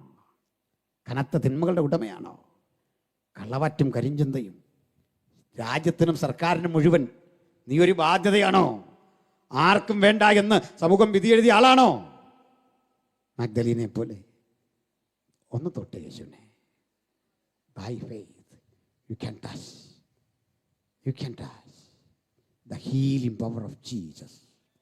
യേശുവിൻ്റെ സൗഖ്യമാക്കുന്ന ശക്തി നിങ്ങൾ ആർക്ക് വേണ്ടി ഇവിടെ നിന്ന് പ്രാർത്ഥിക്കുന്നോ അവരിലും വ്യാപരിക്കും. നിങ്ങളുടെ വീട്ടിലുണ്ടോ ഒരു രോഗി? നിങ്ങളുടെ വീട്ടിലുണ്ടോ നിരാശപ്പെട്ട ഒരാൾ? ആത്മഹത്യയുടെ മുനമ്പത്ത് നിൽക്കുന്ന ഒരാൾ? കുറ്റബോധം കൊണ്ട് വീർപ്പ് മുട്ടുന്ന ഒരാള്? ജയിലിൽ കിടക്കുന്ന ഒരാള്? സൗഖ്യം ആവശ്യമുണ്ടോ? ഒന്ന് വിശ്വാസത്തോടെ പ്രാർത്ഥിക്ക്. അകത്തും പുറത്തും ഇരുന്ന് ആര് പ്രാർത്ഥനയ്ക്ക് തയ്യാറാകും അവർക്ക് വേണ്ടി പ്രവർത്തിക്കുന്ന അരിമനാഥൻ ഇന്നുണ്ട്. പക്ഷെ ഒരു കാര്യം, ഈ സൗഖ്യം ആശ്വാസമൊക്കെ കിട്ടിയിട്ടേ തോന്നുന്ന വഴി പോകല്ലേ, നന്ദി കാണിക്കണം. എങ്ങനെ നന്ദി കാണിക്കുന്നത്? അതിനുള്ള ക്യാഷ് തരാമെന്ന് പറഞ്ഞാൽ നന്ദിയാവില്ല. നമ്മുടെ പൈസയൊന്നും യേശുവിന് വേണ്ട. നീ നമ്മൾ കാശ് കൊടുത്താൽ ദൈവത്തിന് എന്തിനാ? ഒന്നും വേണ്ട. സ്തോത്രം. ഞാനിങ്ങനെ ഇവിടെ ശ്രദ്ധിക്കാറുണ്ട്. വിശ്വാസം എന്നിങ്ങനെ പറഞ്ഞിട്ട് സ്തോത്രകാശ് എടുക്കാൻ നേരം പറയും കിലുങ്ങാത്ത പൈസ ഇടാൻ. അതുവരെ പ്രസംഗിച്ച മുഴുവൻ വിശ്വാസം പോയിട്ട് പ്രത്യാശ പോലും പിന്നെ വരത്തില്ല. നമ്മുടെ ഈ മോഹമൊക്കെ മാറണം അല്ലേ? രീതിയൊക്കെ മാറണം. സന്തോഷമുണ്ടോ? കണ്ടോ, നിങ്ങൾക്ക് ഇന്ന് എന്നോട് ഭയങ്കര കൊടുക്കണ്ടെന്നൊരു ധാരണയില്ല തിരിച്ചു പോകുന്നല്ലേ? കൊടുക്കണ്ടെന്നൊരു ധാരണയില്ല തിരിച്ചു പോകുന്നെങ്കിൽ തീർന്നു കിട്ടാനത് മതി. മനസ്സിലായോ? എന്നെ ഒരു പാർട്ടി ദേഹത്ത് എന്തോ പ്രയാസമുണ്ടെന്ന് പറഞ്ഞിട്ട് അവൻ ഒരു മരുന്ന് കൊണ്ട് കാണിച്ചു. അതൊരു മരുന്നേ അല്ലെന്ന് എനിക്കറിയാം.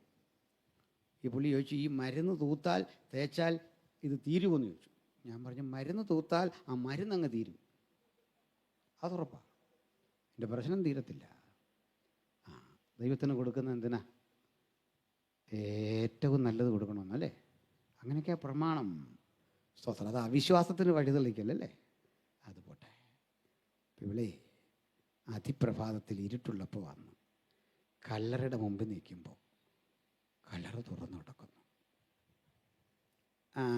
ശരീരത്ത് ചുറ്റുന്ന ശീലകൾ ചുരുട്ടി മാറ്റി വെച്ചിരിക്കുന്നു. അങ്ങനെ കണ്ടോ, ഉയർത്തെഴുന്നേറ്റപ്പോൾ പോലും യേശു എന്തൊരു അന്തസ്സോടെ ഉയർത്തെഴുന്നേറ്റോ, വാരി വലിച്ച് കളയല്ല. ഉരുട്ട് കളയണോ? ഊരിയെടുത്ത് കളയല്ല, ചുരുട്ടി മാറ്റി അടുക്കി അങ്ങ് വെച്ചെന്നു പുറത്തോട്ട് ഇറങ്ങി നിൽക്കുക. യേശു വന്നു. യേശുവിനെ കണ്ടിട്ട് അവൾക്ക് മനസ്സിലായില്ല. എങ്കിലും ആ പെങ്കൊച്ചു പറയാ, യജമാനനെ, നിങ്ങൾ എൻ്റെ ക്രിസ്തുവെ എവിടെ വച്ചു? ഞാൻ കൊണ്ടുപോകാൻ വന്ന, എനിക്ക് വേണം. എന്തു തോന്നുന്നു? ഇത്രയും വലിയൊരു ആരാധന ജീവിതത്തിൽ യേശുവിന് കിട്ടിയോ? എന്താ കാര്യം? ഈ പെങ്കൊച്ചു ചോദിച്ചത് ഏത് ക്രിസ്തുവിനെയെന്നറിയണ്ടേ? പത്രോസ് തള്ളിപ്പറഞ്ഞ, യൂദാ 30 വെള്ളി നാണയം വിലയിട്ട, തോമസ് സംശയിക്കാനിരിക്കുന്ന, പീലാത്തോസ് ക്രൂശിക്കാൻ ഏൽപ്പിച്ച, കെടികെട്ടിയ പലരും വേണ്ടാന്ന് നിരാകരിച്ച നിന്നെ എനിക്ക് വേണം. ഈ ശരീരം എനിക്ക് വേണം. പലർക്കും വേണ്ടതേ കടലിൻ മീതെ നടക്കുന്ന നിന്നെയാ. യായിറോസിൻ്റെ മകളെ ഉയർപ്പിച്ച നിന്നെ ആളുകൾ ചെലവ് തന്നു കൊണ്ടുപോകായിരുന്നു. നീയേ ഈ സക്കായ മരത്തിൽ നിറക്കി പ്രവചനം പറഞ്ഞവനെ യാഥാർത്ഥ്യത്തിലേക്ക് കൊണ്ടുവന്ന നിന്നെ ആളുകൾ ഏറ്റെടുക്കാൻ റെഡിയാ. പക്ഷെ പ്രാണൻ നഷ്ടപ്പെട്ട നിന്നെ ആർക്കും വേണ്ടെങ്കിൽ എനിക്ക് വേണം. നിന്നെ കൊണ്ടുവന്നു വന്നതാ. നിങ്ങൾക്ക് വേണ്ടിയുള്ള എൻ്റെ ശരീരം. ഈ യേശുവിനെ ആർക്ക് വേണം? യേശുവിനെ ആർക്ക് വേണം? അവളെ നോക്കി യേശു പറയാ, ജീവിച്ചിരിക്കുന്നവനെ മരിച്ചവർക്കിടയിൽ അന്വേഷിക്കരുത്. മഗ്ദലീന നടുങ്ങി. അവൾ അത്ഭുതപ്പെട്ടു. പ്രാണനാഥനെ കണ്ട് അത്ഭുതപ്പെട്ടു. അവൻ്റെ അരയിലേക്ക് പാഞ്ഞെടുത്തു. യേശു പറഞ്ഞു, എന്നെ ഇപ്പം തൊടരുത് എന്ന് പറയാൻ കാരണം എന്താ? ഞാനിതുവരെ ഇതേ യേശു നമ്മുടെ തോമസിനോട് പറഞ്ഞു, എന്നെ ഒന്ന് തൊടു നോക്കുവാനെ. ഞാൻ തന്നെ വിലാപ്പുറത്തൊന്ന് തൊടാൻ.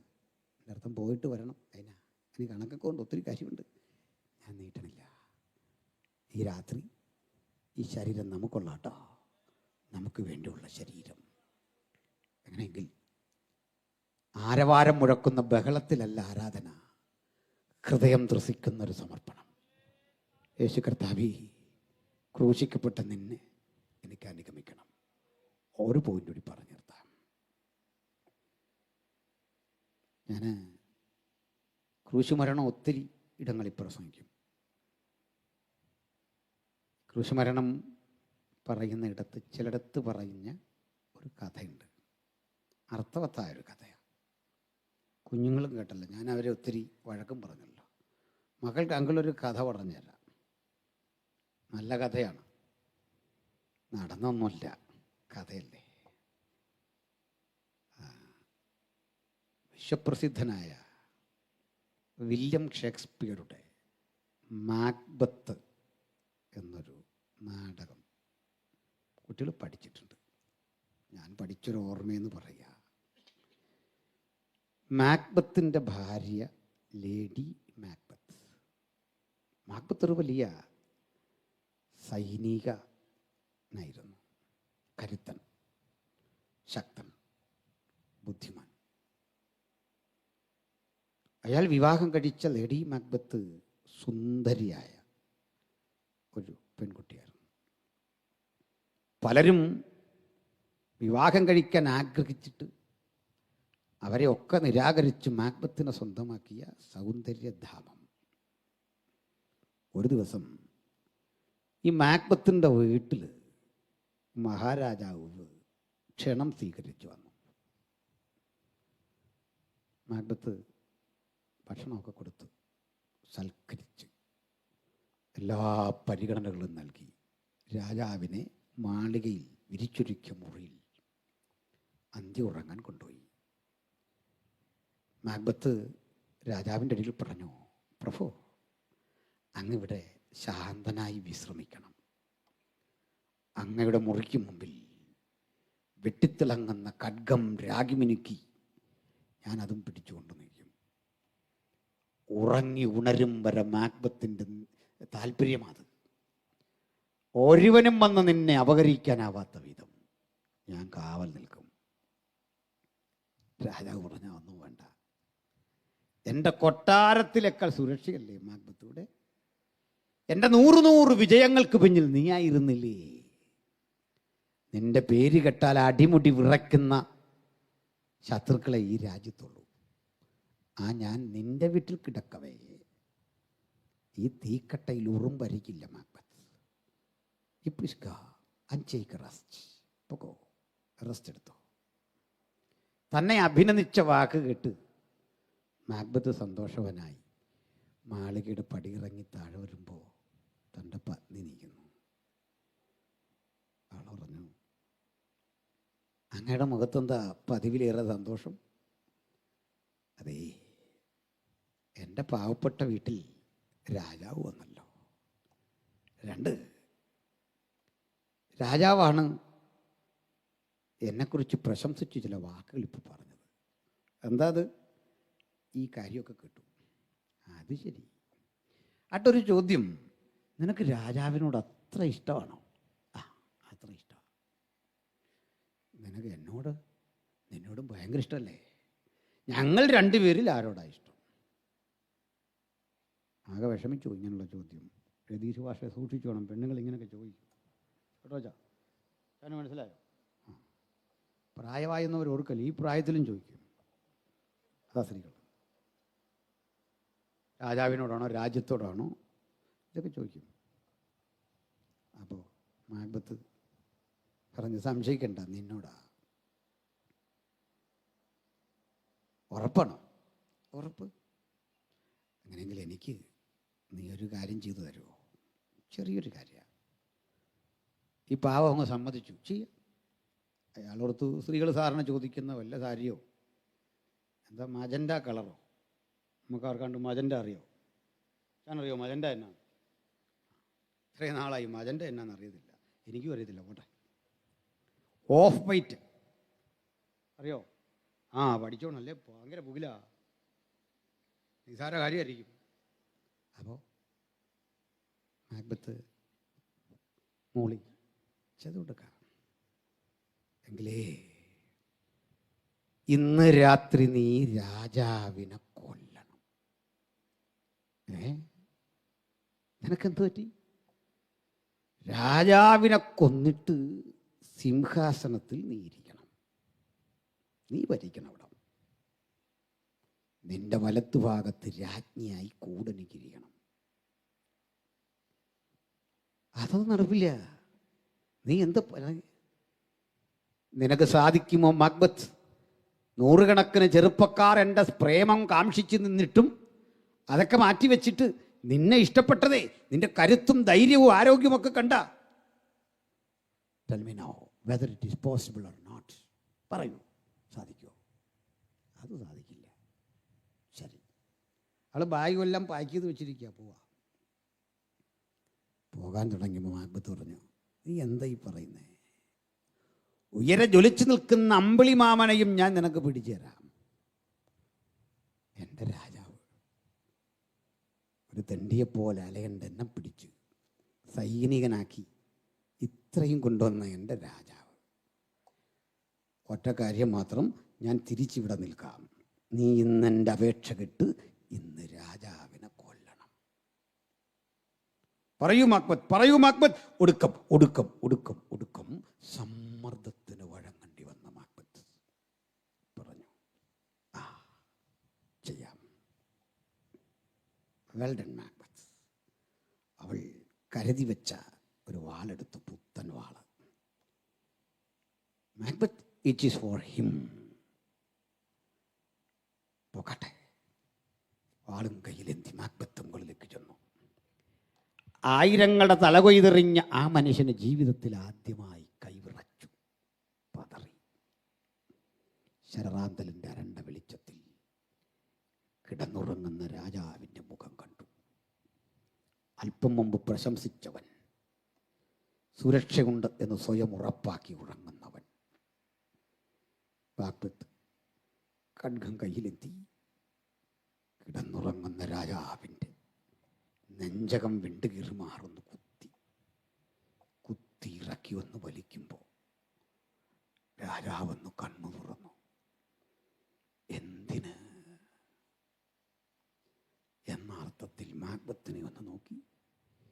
നീ ചോദിച്ചാൽ എന്തും തരുമല്ലോ. But for what? എന്തിനാ? രാജാവ് കണ്ണുകളടച്ചു. രാജാവ് ഉറങ്ങി. രാജാവ് കടന്നുപോയി. കൂലിപ്പട്ടാളമില്ലാത്ത, മണ്ണിന് വേണ്ടി യുദ്ധമില്ലാത്ത, നികുതിപ്പിരിവില്ലാത്ത ഒരു രാജ്യത്തിലേക്ക് രാജാവ് കടന്നു. രാജാവ് മരിച്ചു. മാക്ബത്ത് ഇറങ്ങി വന്നു. അവൻ്റെ മുഖം നോക്കിയിട്ട് പറഞ്ഞു, മാക്ബത്ത്, ഈ ദിവസം ഞാനാ കരുതി വെച്ചത്. തന്ത്രപൂർവൻ രാജാവിനെ കൊണ്ടുവന്നത് ഞാനാ. നീയാണ് നീ ചക്രവർത്തി. നാടും നഗരവും ഉണരും മാക്ബത്ത്. അതിശക്തമായ ആഘോഷങ്ങൾക്ക് നാടുണരും. കൊട്ടും കുരവയും കൊണ്ട് ലോകമാർപ്പിടും. You are the next king. ഞാൻ നിന്റെ പ്രണയിനിയായി, രാജ്ഞിയായി തൊട്ടരികിൽ. പക്ഷെ മാക്ബത്തിന് സന്തോഷമില്ല. അയാൾ അല്പം വെള്ളം ചോദിച്ചു. വെള്ളം വാങ്ങി കുടിക്കുമ്പോൾ ഒരു കാഴ്ച കണ്ടു. കൈപ്പടത്തിൽ ഒരു തുള്ളി ചോര. ആ വെള്ളം ഒഴിച്ച് കഴി. ചോരക്കറ പോകുന്നില്ല. അവിടെ അവിടെ അവിടെ അനങ്ങിപ്പോയക്കരുത്. ഭയങ്കര വിഷയം ഇവിടെ പറയുന്നു. ഒരു തുള്ളി ചോര. മാക്ബത്ത് പറഞ്ഞു, അകത്ത് മൺകൂജയിലെ തണുത്ത ജലം കൊണ്ടുവരിക. ആ വെള്ളം കൊണ്ടുവന്നു. കൈ കഴുകി. ചോരക്കറ പോകുന്നില്ല.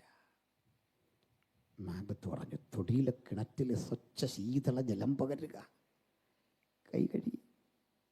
ചോരക്കറ പോകുന്നില്ല. സമചിത്തത വിട്ട മാക്ബത്ത് അലറി. മനോനില തെറ്റിയ മാക്ബത്ത് അലറി. ഇന്ന് രാത്രി തന്നെ അതിവേഗത്തിൽ ഓടിപ്പോകുന്ന 7 കുതിരകളെ കൊണ്ടുവരിക. ആ 7 കുതിരകളുടെ പുറത്ത് കുതിരകളെ പായിക്കാൻ കഴിയുന്ന 7 സൂതന്മാരെ കൊണ്ടുവരിക. കടിഞ്ഞാൻ ബന്ധിച്ചവരുടെ കയ്യിൽ കൊടുക്കുക. അവർക്കൊപ്പം 7 സേവകർ കയറി കുതിരപ്പുറത്തിരിക്കുക. അവരുടെ പക്കലേക്ക് 7 കുംഭങ്ങൾ കൊടുക്കുക, കുടങ്ങൾ. ഇന്ന് രാത്രി തന്നെ ആർത്തലക്കുന്ന സമുദ്രമില്ലേ, 7 കടലുകളില്ലേ, 7 കടലുകളിലേക്ക് കുതിരകളെ പായിച്ചു പോവുക. പതച്ചാർത്തുകൊണ്ട് പൊട്ടിച്ചിരിക്കുന്ന സാഗര തരംഗങ്ങൾക്കിടയിൽ നിന്ന് വെള്ളം സംഭരിച്ച് കുടങ്ങളിൽ നിറയ്ക്കുക. ആ കുടങ്ങളിലെ വെള്ളം എൻ്റെ കൈ കഴുകുക. 7 കുടങ്ങളിലെ വെള്ളം കൊണ്ട് കഴുകിയിട്ടും ചോരക്കറ പോകുന്നില്ല. കാലം മാക്ബത്തിനെ ഒരു ഭ്രാന്തനാക്കി. അയാളുടെ ഭാര്യ കൽത്തുറുങ്കിൽ അടയ്ക്കപ്പെട്ടു. ഏവനിലെ രാപ്പാടി എന്ന് വിളിക്കുന്ന ഷേക്സ്പിയറുടെ മാക്ബത്ത് ഒരു സങ്കല്പ കഥയാകാം. പക്ഷെ ഞാനിന്ന് ഇവിടെ മാക്ബത്തിനെ കാണുന്നു ചിലരിലൂടെ. അകത്തും പുറത്തും ഉണ്ടാകാം. ആര് രക്ഷിക്കും? ആര് വിടിവിക്കും? സമനില തെറ്റി, ബോധം നഷ്ടപ്പെട്ട്, ഏതു തരത്തിലും നുറുങ്ങുന്ന ഹൃദയത്തോടെ അകത്തോ പുറത്തോ ഒരാളുണ്ടോ? നിന്നെ രക്ഷിക്കാൻ 7-ാം കടലിലെ വെള്ളത്തിനും കഴിയില്ല, ഒരു പുണ്യാഹ ജലത്തിനും കഴിയുകയില്ല, ഒരു കർമ്മത്തിനും കഴിയില്ല, ഒരു നാണയത്തൊട്ടിനും കഴിയില്ല. പക്ഷെ നിന്നെ രക്ഷിക്കാൻ കഴിയുന്ന ഒരു ദിവ്യൌഷധം പരിചയപ്പെടുത്തിക്കൊണ്ട് ഞാൻ നിർത്താം. അവന്റെ പുത്രനായ യേശുവിന്റെ രക്തം സകല പാപവും പോക്കി നമ്മെ ശുദ്ധീകരിക്കുന്നു. അവന്റെ രക്തത്തിൽ നമുക്ക് അതിക്രമങ്ങളുടെ മോചനം എന്ന വീണ്ടെടുപ്പുണ്ട്. ഈ രക്തത്തിന് ശുദ്ധി ചെയ്യാൻ കഴിയാത്ത ഒരു പാപക്കറയുമില്ല. കണ്ണുകളടച്ചാട്ടെ, പ്രാർത്ഥിച്ചാട്ടെ.